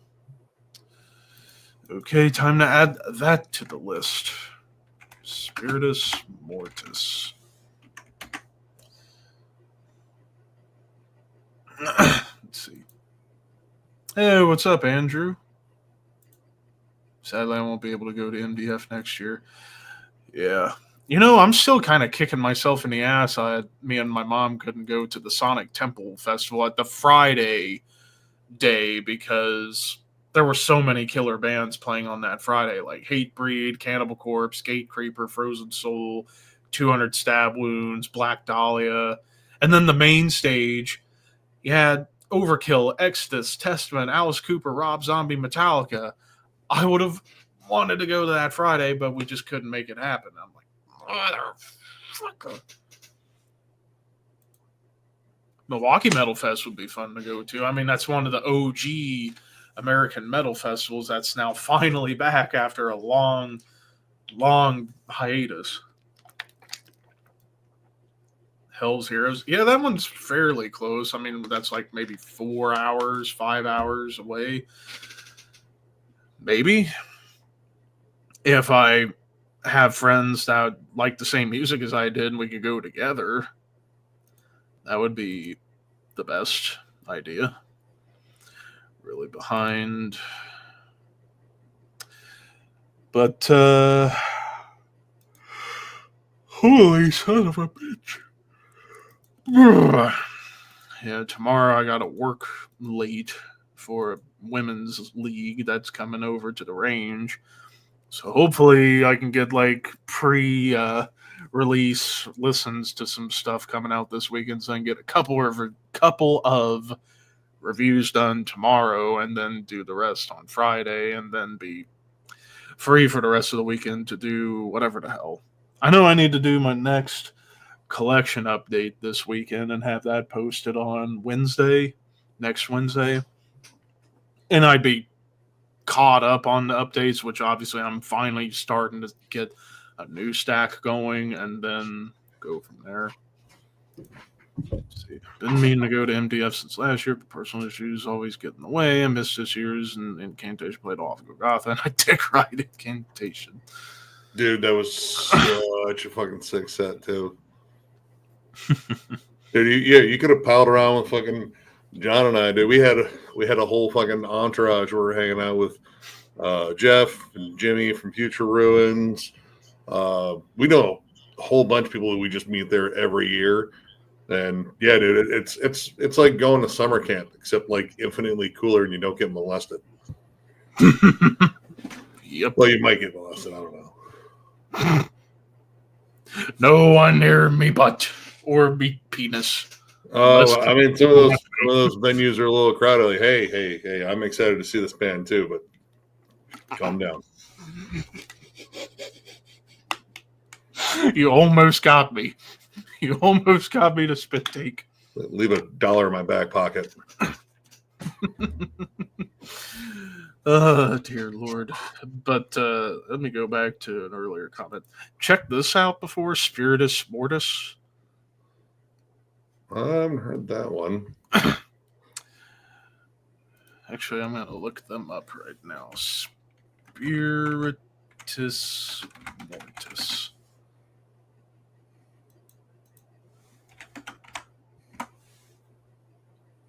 Oh, no wonder I can't find it. I couldn't fucking spell it. From Finland, and they have 5 albums. Most recent one, 2022. Comparable to Reverend Bazaar, Candlemass, Grand Mages, Trouble, Sabbath. Okay, that kind of sells me a little bit. I still need to patch up at least one hole in Reverend Bazaar. Ooh, next time I'm gonna make plans with y'all, and hopefully it works because I need to experience it all. We're looking, to like go to shows again. Like with John's schedule, like I didn't want to leave him behind. I'm like going to so many shows because we were gonna go see Zao, but again, his overtime schedule. We might go check out Necrot on the 21st. I don't know if I might go down to go see Carcass with Joe. And then there's also Cavalera doing a KSAD tour with Fear Factory, who's playing all of Demanufacture. Oh, damn. Yeah, there's a whole bunch of fucking shows popping up, and they're all popping up around the same time.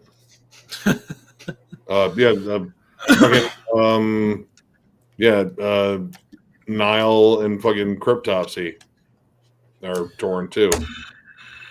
And I bet there's not a Cincinnati date. Nope, there's a Lakewood one, and I know the venue. It's awesome because I saw Incan and Decapitated there. Why does the Cleveland area have to get all the good shows that I want to go to? Cleveland's got the fucking scene. Like, really, there's so many fucking metal bands based around the Cleveland area. Hardcore. I mean, yeah. That's kind of the music mecca. Yeah, true. Because I would have wanted to go to the Nile show back in February in Cincinnati, if not for 2 things.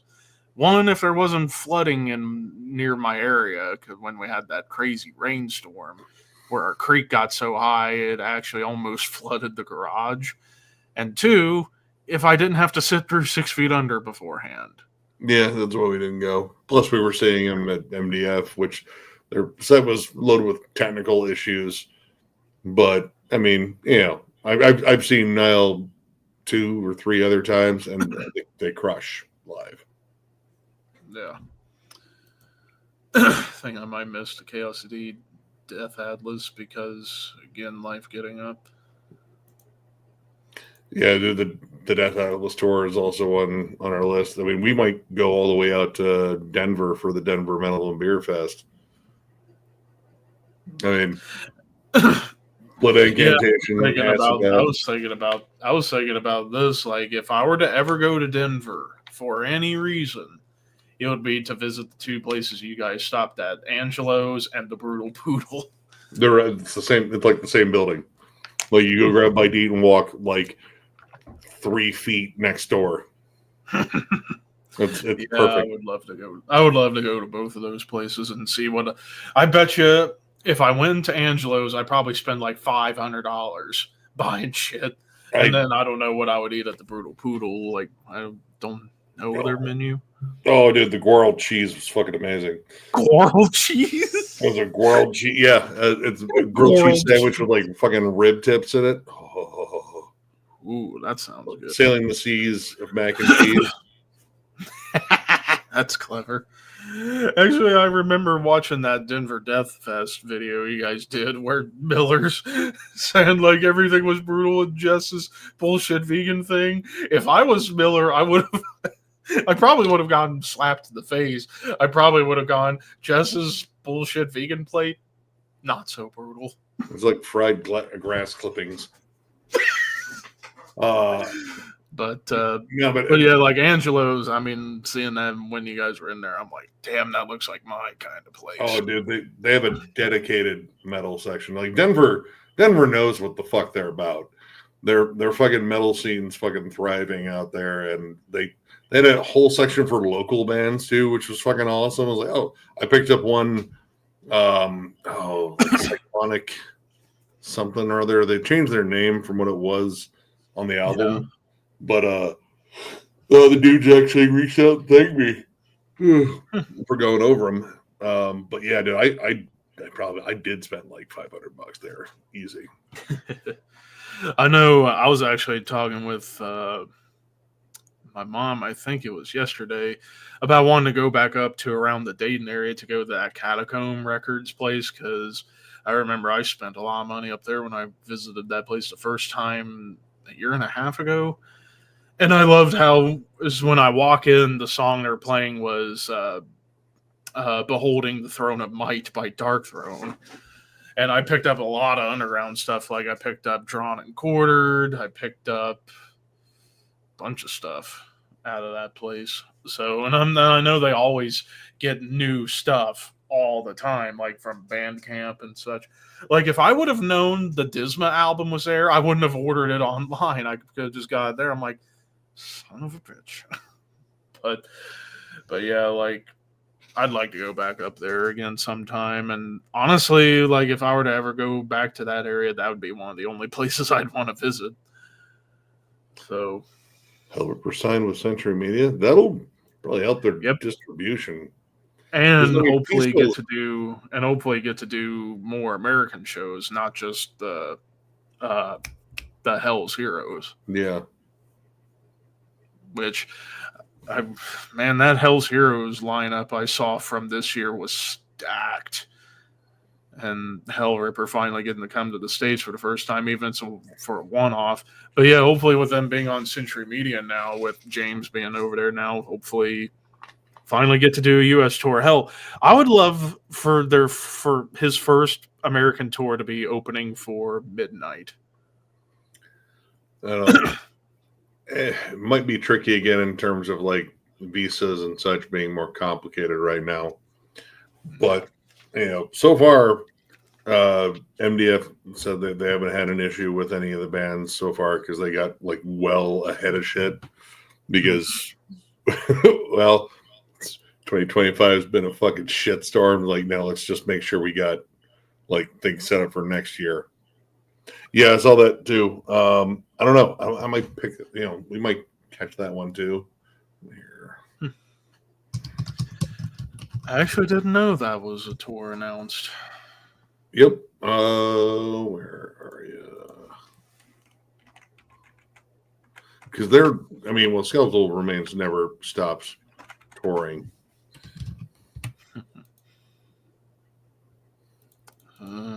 Where is it? Trying to see if see the dates announced for it.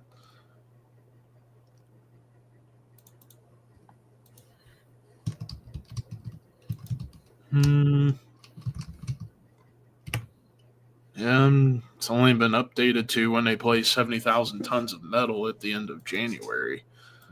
Well, it's Warbringer's actually the headliner on it.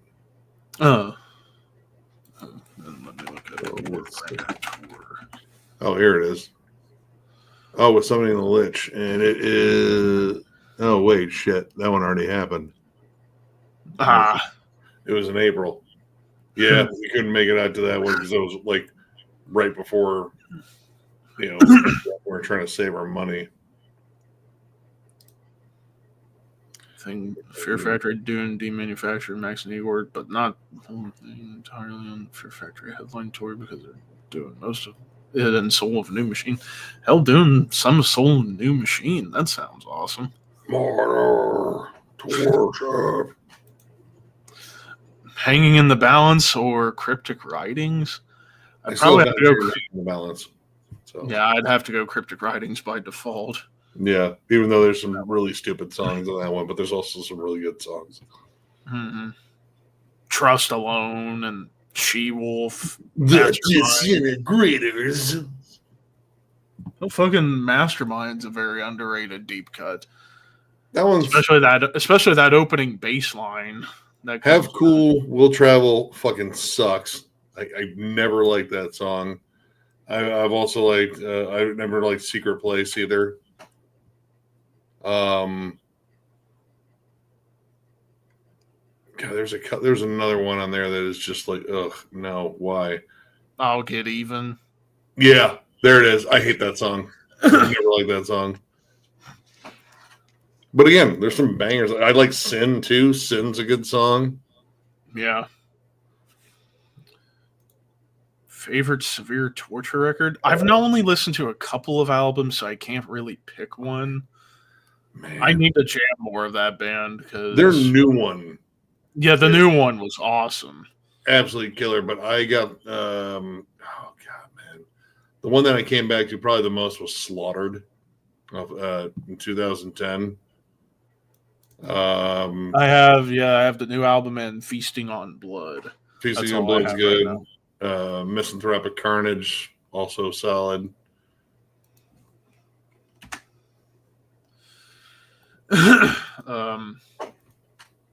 Can't wait to hear the bad Megadeth albums on due to deep dives.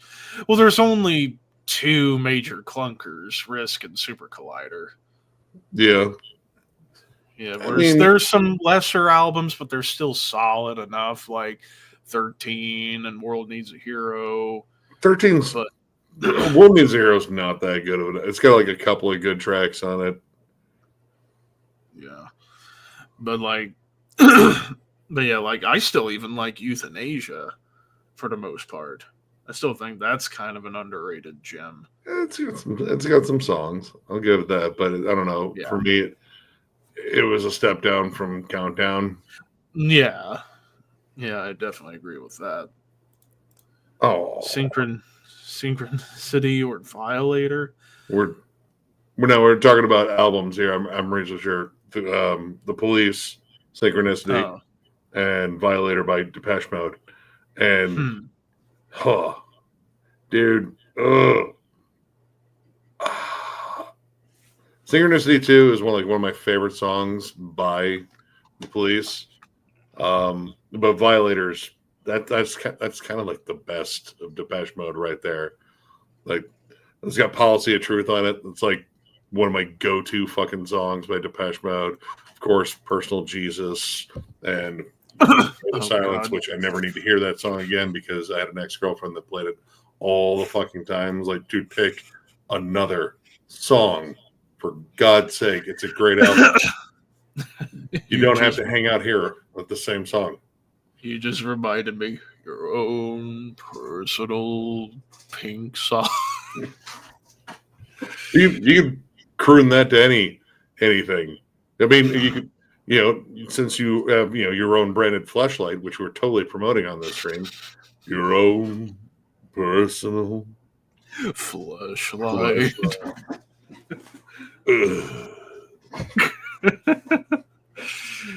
Oh, dear Lord, me, why? I don't know, weird product placement. I don't know where you went with that. Yeah. But yeah, going back to when we were talking about Nile a little Fleshlights? bit ago. Oh, what? Sorry. No, go ahead. What were you saying? I swear to God, it's God won't save you from me. I can't make it through some of this shit without giggling my ass off like a little kid. But yeah, I said but a lot because why the hell not? But like with Niall, like we're supposed to eventually on Horseman get to interview Dallas at some point. We were supposed to have recorded it last weekend, but I guess something came up in his family, so he's like, we'll have to reschedule at some point, which no issue at all. I mean, plus I just want to pick his brain on so much stuff because he was one of my favorite aspects of the classic era of Niall, like the vocals and the riffs and Dude, he and Carl came up with. His guitar playing is fucking wild to watch. We've seen him in Narcotic Wasteland twice. Yeah. I've seen him in Nile once, and yeah, dude, he's a super fucking cool dude. Like, you want an interesting conversation? Bring up Transformers. He's a big Transformers fan. Yeah, I'll have to have him teach me the ways of Optimus Prime and Megatron. Optimus Prime is the single greatest cartoon hero that ever lived. I stand by that. But I'm actually, ever since I did my Castrator review, I've been talking with the drummer Carol, and I'm thinking about asking her, hey, would you like to come on the show, since she subscribed to my YouTube channel recently, so I figured that'd be a fun conversation. Yeah, her drummer. Ooh, this is a good one. Allegiant or Obscura. If we take out the latest Obscura album, I would still probably say Obscura. But Allegiant, I've been a fan of Allegiant for almost 10 years now, ever since I heard, what was the album that came out in 2016? Damn, no. It was a Proponent for Sentience. Yeah, Proponent for Sentience, yeah. I've been a fan of them ever since then. I might have checked out Elements of the Infinite, but I don't remember. But I know I've checked out everything from Proponent to now. That one, Elements of the Infinite. Actually, when I started with Fragments of Form and Function, the first one, which is a fucking awesome album. God, man. And also Damnum, that was high on my year-end list. That was a brilliant album. I like the new album. I think the new album's great, but I feel like, I mean, Ezra, I like his vocals, but I'm a bigger fan of Riley McShane just because there's so much. I didn't like the clean vocals. Like the harsh vocals, fine. Like, you know, Ezra was always good at that. Clean vocals, they definitely had a lot of studio help. Mm-hmm. Whereas with Riley, like, I could listen to his clean vocals all day. Like, reminding me so much of Michael Ockerfeld at times. I mean, that song called Home Alone, that song is masterpiece. But Obscura, I mean, I still love Retribution. I think that's just a fun, gritty, raw, vicious album. But like Cosmogenesis, Omnivium especially. Yep. Omnivium is probably my personal favorite. The one before this last one too, I really not Arctis. Valediction. Yeah, Valediction was an awesome album too. For me, like, all right, Obscura's high points are incredible. Like, I mean, when they nail it, it's so fucking good. But when they're phoning it in, you can tell. Case in point, this album. And even their first album was a little rough around the edges, I'd say. But I do love it for that reason. It has that charm to it, which honestly, I prefer that one over Acroasis, even though that's a great album too. Acroasis, honestly, is kind of lower on my list for them too. I like it, but I don't know. It didn't feel like it had a lot of heart to it. They definitely picked it back up with Delivium afterwards. Yeah, dude, Delivium's an amazing album. I would probably take Legion though here, just in terms of I enjoy more of their releases, and I think they're a little bit more consistent. Like now, yeah. I mean, the lowest point I think they had might be Form Shifter, which was just, you know, it was good. It just felt lackluster in comparison to like Element of the Infinite. Let's see. I wish Vader would put out newer. Well, aside from an EP, but that EP was like not even 10 minutes. Like, I mean, yeah. It was a teaser EP, but it's new material, and that means, you know, generally when Vader puts out an EP, that means they're working on something. So I would say probably. And I've been on such a Vader kick lately, like De Profundis and Litany. Like, I can't stop watching the live clip from their live album they did in '98, and watching him play Blood of Kingu and just seeing 6 dudes get up on stage in front of Peter just headbanging the whole time. Like, that's badass right there. And of course, it took me a long time to finally listen to De Profundis, and I finally did this year, and I'm like, oh yeah, it's a vicious fucking album. God, man, so I might rank Vader next year. I'm still trying to formulate what bands I'm going to be doing rankings for in 2026. Litany's a fucking banger too. I love the last one, Solitude and Madness. That fucking album is face peeling. Oh hell no, you both. Edgar, you're really pushing our buttons, but I mean, on the album, it sounds way too processed, and I hate hearing like the overuse of like auto-tune. And there's definitely some auto-tune on. I can't remember the single they had. Let me see. Driftwood. Yeah, which I love that song, but yeah, I can imagine if Riley did the chorus of that, it would have been better. The Swarm is probably my favorite on there. That is Chugmageddon. Let's see. Still love the new Obscure despite the production. It's not a bad album, but it's just a giant letdown. Like Valediction fucking mops the floor with that new one. And again, it's Frederick Nordstrom who did the production, and like I thought the production on Valediction was perfect. Oh, maybe Stefan Kummer was, not maybe lifting riffs. Who knows? That whole thing's still very, very strange. Form shifter. Played the living, breathing dog shit out of it. It's great, but compared to Fragments and Elements, it's understandable. Yeah, it just feels like, I don't know, like there's like a little bit of energy kind of missing from it.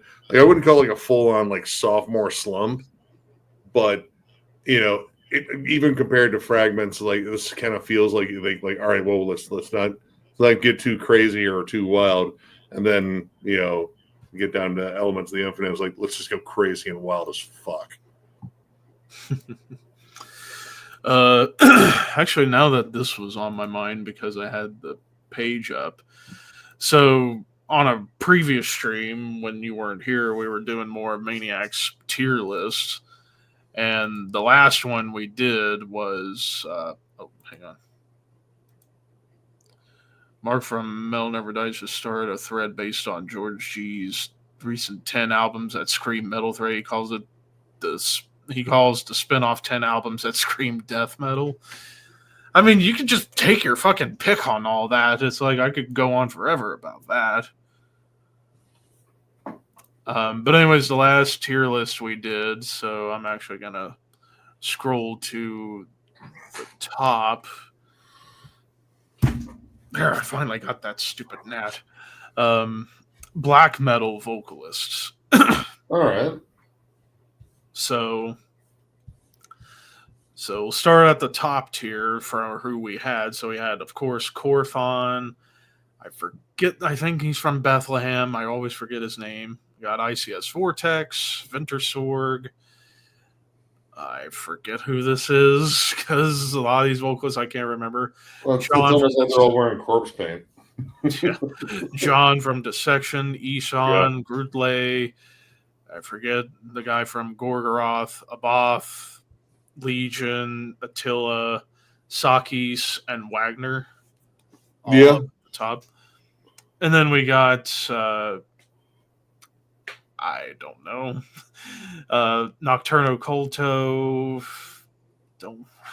A lot of these guys, I just can't remember the fucking names. I'll just point out the ones I do know. Yeah. Dead, From Man from Moon, Sorrow, Seder, Nag.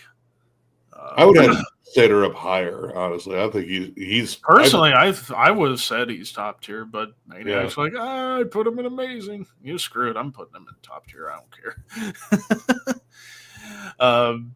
Of course, Eric from Watain, and I forget his name, from Windeer. And then we get to like Nocturnal Grave Desecrator from Blasphemy, and let's see, Mortis from Marduk, Garm from Ulver and Borknagar. And then in grade we had Raven, guy from Beharit, I can tell, and then Fenris, Biko Aspa, Demon Oz. I forget he was the vocalist before Legion of Marduk. Maniac, Messiah, Galder. I think Galder's a pretty solid vocalist. Yeah. Then I forget Danny Filth, just for the black metal screams. We discounted the baby squeals, thank God. That's like a huge part of his fucking vocal repertoire. True. I forget, and then Varg, Dagon, and guy from Shining, and then Trash Call, and the guy from Silencer. I don't know. Gull apparently like his Gull's weird, but I still need to check that out. Apparently, it's really awesome.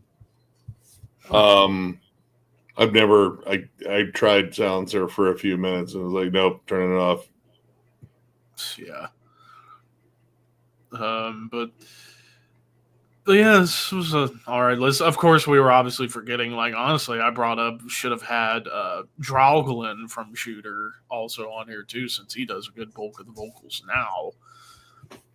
And while I like Nag's vocals, I kind of like Draugelin's almost like in between death metal and black metal delivery he does when he does the vocals on songs, especially live. Like I always watch when they played the Dark Easter metal meeting show in 2019, when they play Mouth of Madness, Draugelin's vocals when he's playing live with that song were perfect. Kind of like in between, I would say, like Abath, Ishan, and Wagner a little bit, like with his delivery. Let me go back to the other lists that he did that we were talking about. Like Doom Metal. Oh yeah, I think you were here for this. I was there for this one. Yeah. There's a Cathedral album on there. You know, Spooky Lee Dorian. And can sing and key. Lee, can you give us a surprise take? Ooh. There, I sounded like I was spooked out for a moment. I still can't give her. He sounds like a drunk ogre. He does. He does, but the way you said it, it was like it sounded like you were crying for him. But he sounds like a drunk ogre. Dude, I was like in tears listening to that album. Because I mean, like some of his vocals are passing. That's the best grade I'll give him. And then sometimes, like, dude, why that? Why the fuck that? Why did you make that noise? Yeah, and I definitely agree. Like, honestly, if I had to pick the best Lee Dorian vocal performance, it would be the Mentally Murdered EP, Napalm Death. Like, that was actually really good. Like, he was getting better at growling. Let's see if he's updated the douchebags list with any new people. No, he hasn't. So we're just stuck. No new bags. No new bags. No capes. No capes. Actually, yeah. So I guess because Maniac's laptop basically decided to die. Oh. So he's been stuck doing stuff off of his phone, but he's hoping to get a new laptop eventually. I've been thinking about investing in a laptop to take for like whenever I go on these long vacations. Like I was bringing up at the end of October, early November, I'm going to be gone for 2 weeks. I'm going to Panama City for 1 week, and then Fort Morgan, Alabama for a week, and then come back home. So, yeah, and I was kind of trying to think of ideas to do for videos I could pre-record and have scheduled throughout that time. One of them actually is a good one. Reunions. Discussion about reunions. The good reunions and the blatant cash grabs. That'd be an interesting discussion. Well, I mean, the motivations are, I mean, there's money does weigh into that. I mean, as Jamie Josta was saying on like his own podcast, like Like my advice to bands right now is break up and come back like 10 to 15 years later, and you'll make more money than you ever did. But like, and I was also still trying to come up with some ideas, but I'm gonna hold off on getting those ideas put together until it gets closer to that time frame. But I know one video that will definitely be coming out during that time period, and that will be my overkill ranking, which I gotta get started on that pretty soon if I'm gonna Yeah, get they're already demoing 20 material. albums. They're already demoing out demoing material. 21. 21. Yeah. But yeah, that's going to be fun. And then I'll have a quicker time getting through Shooter's discography for when I do that ranking in December. As far as like the bands I've been thinking in my head about doing rankings for, excuse me, for 2026, well, we got a boss appearance. What's up? So, man, Just I literally just got home from work and just got done taking a quick shower, so time to switch out the glasses. yeah, I wear my nighttime ones. Yeah. But like, I so. see colors, I hear sounds. But like, well, I was just bringing up a bit ago, Vader will probably be a ranking. Ulcerate, I'm thinking, is almost a lock for me to do next year. I've also been thinking about wanting to do Napalm Death, even if I have to go through the fucking backstory of the early days. Holy crap! a lot of Dude, changes. it's nuts, man. But dude, Napalm's a fun time. Oh yeah. Thinking about doing maybe Carcass. I'm thinking about doing almost all death metal and extreme metal next year. So like, yeah, might as well do like a kind of like a first sneak peek reveal of who I'm ranking next year. So I would say the two bands for sure, Vader and Ulcerate, are definitely going to get rankings next year. But the other four, I mean, Napalm Death's in the running. I would say even trying to think of like other, maybe Death Angel probably, just so I can get the other eighth of what I would call the elite eight of American thrash. Obituary. I could see you doing an obituary ranking. I could do Obituary. I could do Autopsy. I could do Decapitated. I could do my own. But I could do Creed. oh God, that would be amazing When's that if you Limp did Bizkit that. ranking? Which I will say, because my mom, I guess she bought herself a Creed shirt at Walmart, and she was wearing it today, and I kind of looked at her like that. I said, Creed musically is good. I don't like the vocals. Frankie Burger Girl, Frankie Burger Girl. Will you take But she's wearing The Jarl, and not the good Jarl like Lane Staley did. It sounds like he's taking the world's most constipated poop. that's still Low register dump. Low register dump.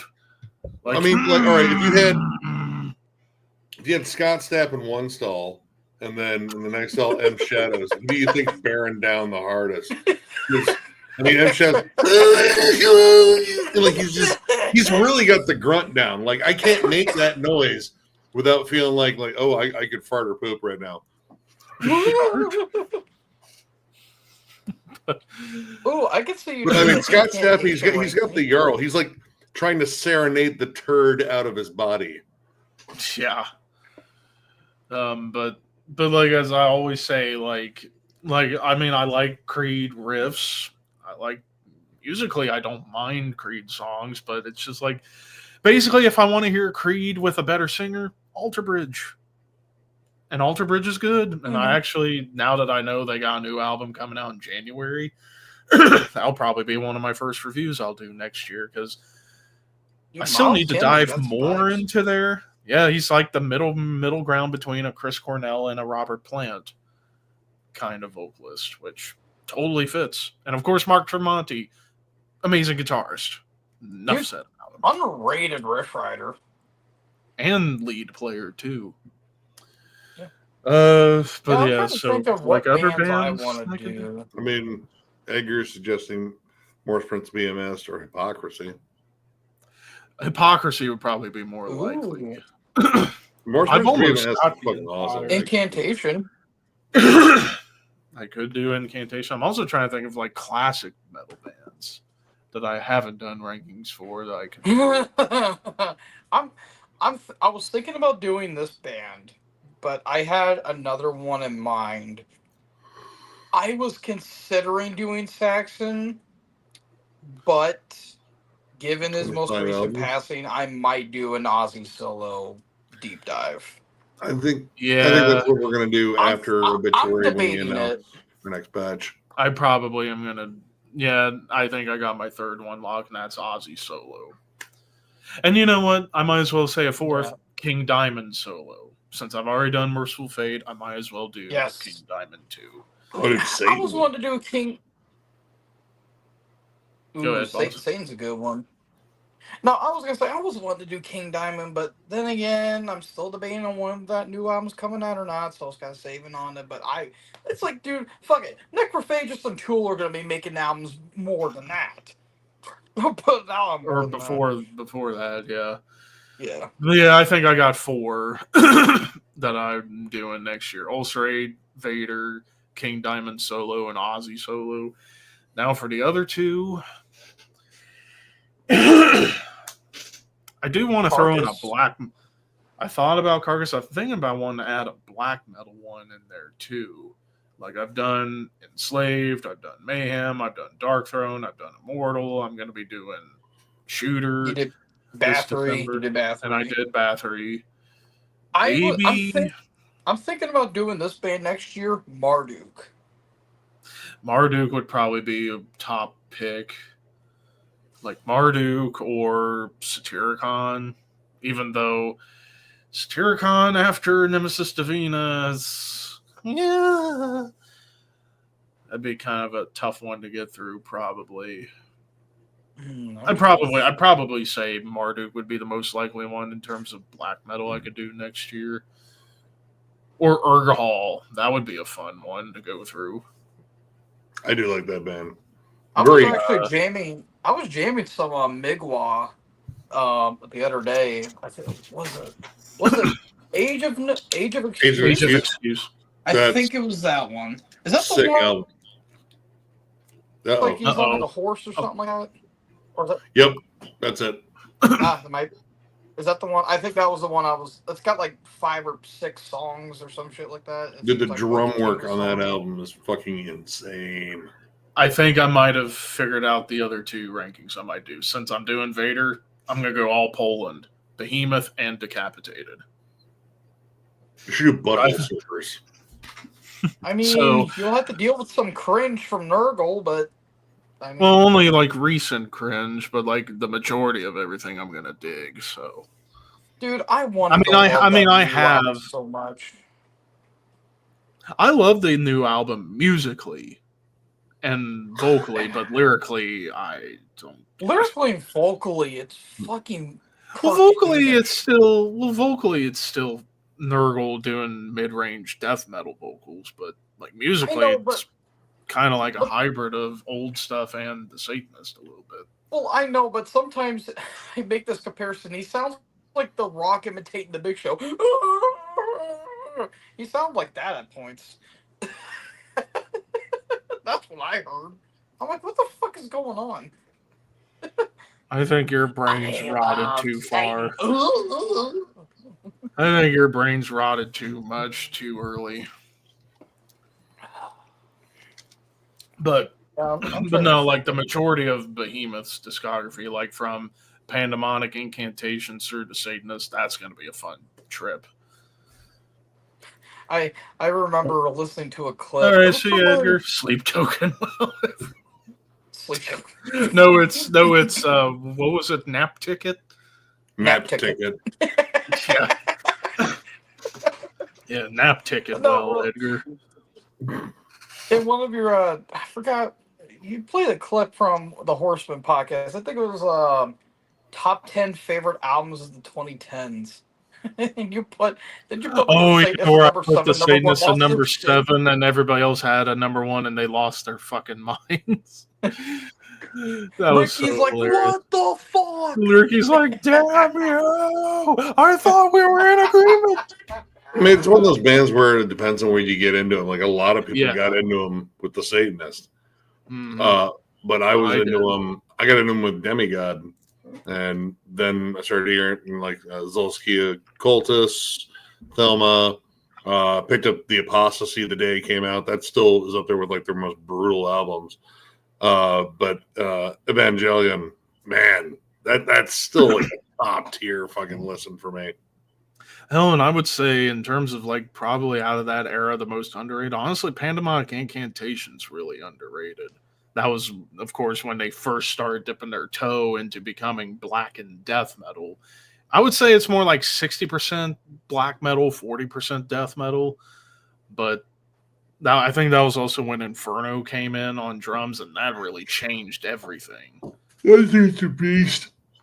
Mm-hmm. He would be up there neck and neck with like George Callias in terms of like speed and insanity and speed, but not like creativity. Because I mean, the way that George extends fills. George has a little more technicality to him, and also more like folky and classical in his approach too. Yeah, massive, kind of like Pete Sandoval on Bath Salts. Yeah, no way. Yeah. I mean, I to would be say. fair, Pete Sandoval may have done Bath Salts. Well, Trey might have.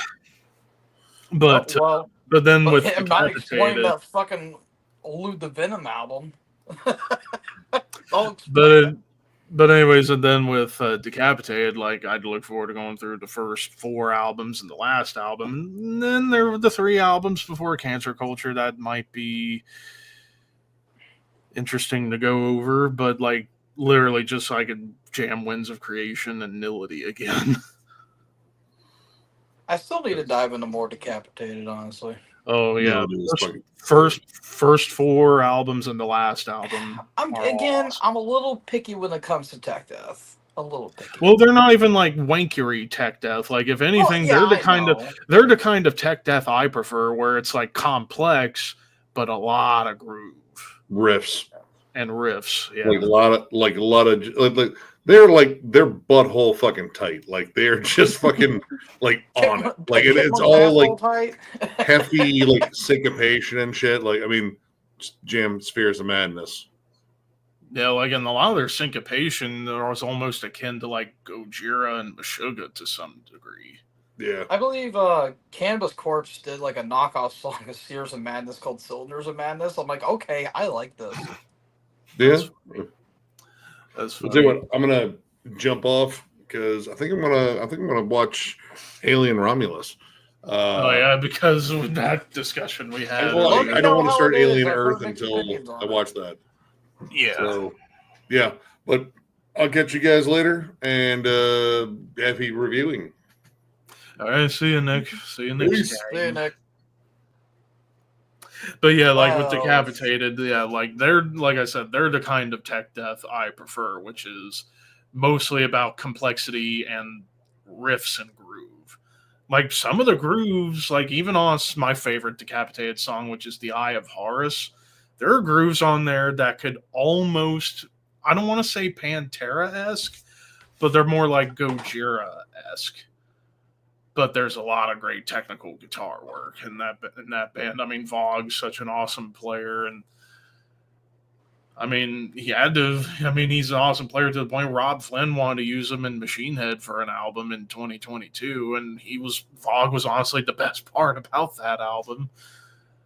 Yeah, like that Kingdom and Crown, which I think, if I remember right, actually, let me go back to that track list, because there was one song in particular I did actually really, really like on Of Kingdom and Crown. It was the bonus track, Extraception, the instrumental. That was like a borderline death metal instrumental, and I think that was Vogg who wrote that, and everybody just jammed on, just played a brutal song with no vocals. They were like 14, 15. Yeah, I think if I remember right, the frontman Sauron and Vogue were both 17, 18 when they recorded. Their bassist was, I think, 15 or 16, but their drummer Vitek was 14 or 15. So they were super fucking young and put out some of the best death metal I've still ever heard across the history of the genre. And Yeah, then it's they kind of recorded it in 99 and it came out a year later in 2000. And Peter from Vader produced it and it sounds incredible for a debut. yeah, it's kind of crazy that like a lot of like extreme acts would start off like super young. Like even like the like old thrash acts we know, like Metallica, like James was what 17, 18 on Kill 'Em All? Yeah, he was, or no, he was 19 He was when they did 19, and Kill 'Em then All. obviously the guys from Death Angel, they were what, like 15 when that album dropped? The drummer at the time was 15 when they did Ultraviolence. Ultraviolence, but when they did the demo, he was 12. God damn, dude. Like, Yeah, my we literally have freaking preschoolers doing blast beats. or thrash or skank beats, yeah. we're gonna live in that society. How's that? Yeah, that's insane.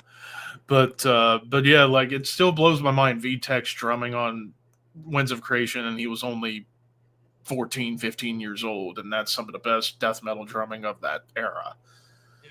So yeah, that would be the album, in my opinion, to start with for Decapitated, to kind of get the full scope, and then go into Nility. And even the new album, Cancer Culture, it was almost like a return to the tech death roots, but still maintaining a bit of the groovy death metal they were doing on the previous 3 albums that a lot of people don't care for, and I understand why. But like the song Last Supper, that's almost like Behemoth but more technical. Like it's wild. There's still a lot of stuff I do need to jam, obviously. Yeah, I mean me too, obviously. I'm still doing my Cannibal Corpse record. I was actually just like halfway done. I'm on the Retro Spawn right now. And oh man. Oh, that Cannibal ranking's gonna be fun. Just like with me and Overkill soon.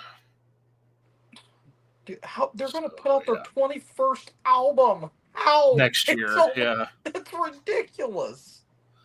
Hardest working band in all of thrash history. Hey man, you know, they've got riffs. As long as And Bobby Blitz still sounds great all these years later. His voice hasn't changed at all, which is incredible. Had a stroke on stage and still sung like it's nothing. Yeah, it's ridiculous. Yeah, I'm actually trying to think of what band I might break for next year. I was taking into consideration I might actually do Alice in Chains next year. Well, that'd be a quick one to go through since only 6 full lengths and 2 EPs. I almost have all the rounds. I just need The Devil Put Dinosaurs Here and Black Gives Way to Blue. Dude, I've been jamming so far under. Holy fuck, that is a catchy song. So I mean, The Devil Put Dinosaurs Here, the title track, that's probably the most evil sounding Alice in Chains song I've ever heard. And that music video for it just adds to it. Where it's like it starts off as like a children's show where it's a dude in a suit and a clown being goofy, and then they start getting really fucking weird and dark and making kids cry. Like, my God, that music video is so weird. I mean, look, there's nothing wrong with that. No, and it adds to the song. So, but Black Gives Way to Blue, when they came back, I mean, that was a huge, huge album. But yeah, I pretty much have everything, and I hope we can get a new album next year from them because it's been 7 years. Yeah, there's and Jerry Cantrell's still singing his ass off. Yeah, he just put out that solo album not that last long year. ago. Yeah, I still need to check that out, and I was this fucking close to going seeing him live, but time got away from me. But Dope or Power Man 5000? I'll take Power Man 5000 because there's still a couple songs I don't mind. Dope, I never cared about. Dope, I only know them for one song. They were WWE affiliated too. Same with Power Man 5000 because they were the Dudley Boys theme. Well, also they had like When Worlds Collide, World's Nobody's Collide was Real. fun. And then also Satyr from Satyricon even got up on stage with them for a show during the European tour that they did with both bands did with Napalm Death and Pantera. That's a weird tour That's a lineup weird for fucking 2000. Satyricon, Napalm Death, Power Man 5000, Pantera. And then also Satyricon played with Behemoth on that tour as well and shared a bus together. And this was 2000. This was back when Nurgle was like 22, 23 at the time. Mm. Had long hair before he did have to cut it when he had the leukemia. All right, what are band? I'm thinking about maybe doing Death Angel next year. I might. There's a lot of thrash bands I really want to check out. Death metal, fuck, dude. I mean, take your pick. I mean, Yeah. I kind of see with my rankings. I wanted to do some more obscure kind of acts, but I With don't death know. metal? Yeah, I mean, there's a fuck. Well, I was actually taking into consideration doing Cal Decap because that discography is very fascinating. I would say if you're wanting to go for something somewhat obscure to rank in terms of death metal, I would personally say. I might do Autopsy. I might do Incantation. I've done Immolation. Actually, you know what? I figured out a good one you should do. Monstrosity. Yep. Yep. I'm thinking about doing them as well. Because I feel like that band never gets their Gets flowers. enough credit, yeah. Fuck, all their members went to Cannibal. Went to Cannibal or Terrorizer or a bunch of other bands. All right, so I'm going to remind myself. I'm going to put my list down. I might change a couple of the bands, but definitely Ulcerate, Vader, Ozzy, King Diamond. I might not do Behemoth and Decapitate. I actually might do Monstrosity myself, but then again, I might also do Necrophobic. Actually, I want to do Necrophobic. Ooh, Necrophobic's another good one. Yeah, I might actually, if I get my Campbell ranking out soon, I might actually do another band. It might just be a short discography. I'm not 100% sure yet, but again, I got a lot of albums I gotta listen to, and I got a lot of shit, man. I got a lot of food on my plate. Yeah. And So it's not because I'm lazy; it's because I work. So right. And plus, I'm seeing Cooper this weekend. Yay! And I'll be seeing them in about 6-7 weeks. Yeah, you with Priest and COC. Lucky bastard.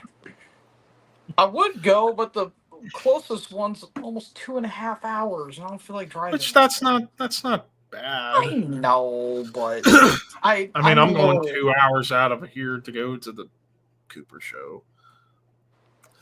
But anyway, showing off the new Castrator, which I still need to listen to that new. I still need to listen to that new Unleashed and Beast album. Yeah, the Based album, it is strange, but it's fun. Yeah, I've watched. It's essentially a Death and Roll album. Yeah, but done I saw very the Thralls guys do their review on it, and then the Unleashed one, I haven't seen any reviews of that. The Unleashed album's awesome. That might be a year. Check out more of the early stuff. I heard that's like some very good Swedish stuff. Where No Life Dwells. Out of the early stuff, mainly Where No Life Dwells, the first album would be the place to start. Then after that, probably don't go into anything. I mean, Shadows in the Deep, I know was solid follow-up, but not nearly as strong. But I would say, like, even though I actually need to check out the later Unleashed stuff, but I'm trying to remember which was the album that got them back on track. Midwinter Blot, which was 2006. So I need to check out everything from Midwinter Blot through No Sign of Life. So that's a 15-year span. But like the big one I see on the archives in terms of reviews that people talk about from the recent era would be Odelheim from 2012. um, you know what? I might actually leave it up for a poll for the sixth band to do a ranking for. So there could be options like, of course, Behemoth, Decapitated. I could throw in Marduk in there, and I could throw in another band. But definitely the five for sure. Ulcerate, Vader, Ozzy, King Diamond, and Necrophobic. Oh yeah, Napalm Death would be another option. So it will come down to Behemoth, Decapitated, Napalm Death, Marduk.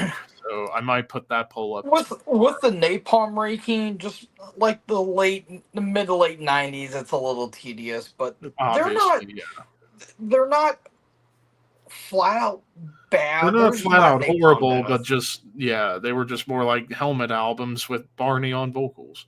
They were in a bit of an identity crisis, but then once Enemy of the Music Business came out, it was. Well, I would arguably even say Words from the Exit Wound too kind of started the tease of where they were going to go to, and then Enemy of the Music Business basically brought it all together. Because I do have Words from the Exit Wound, which I think is actually a good album.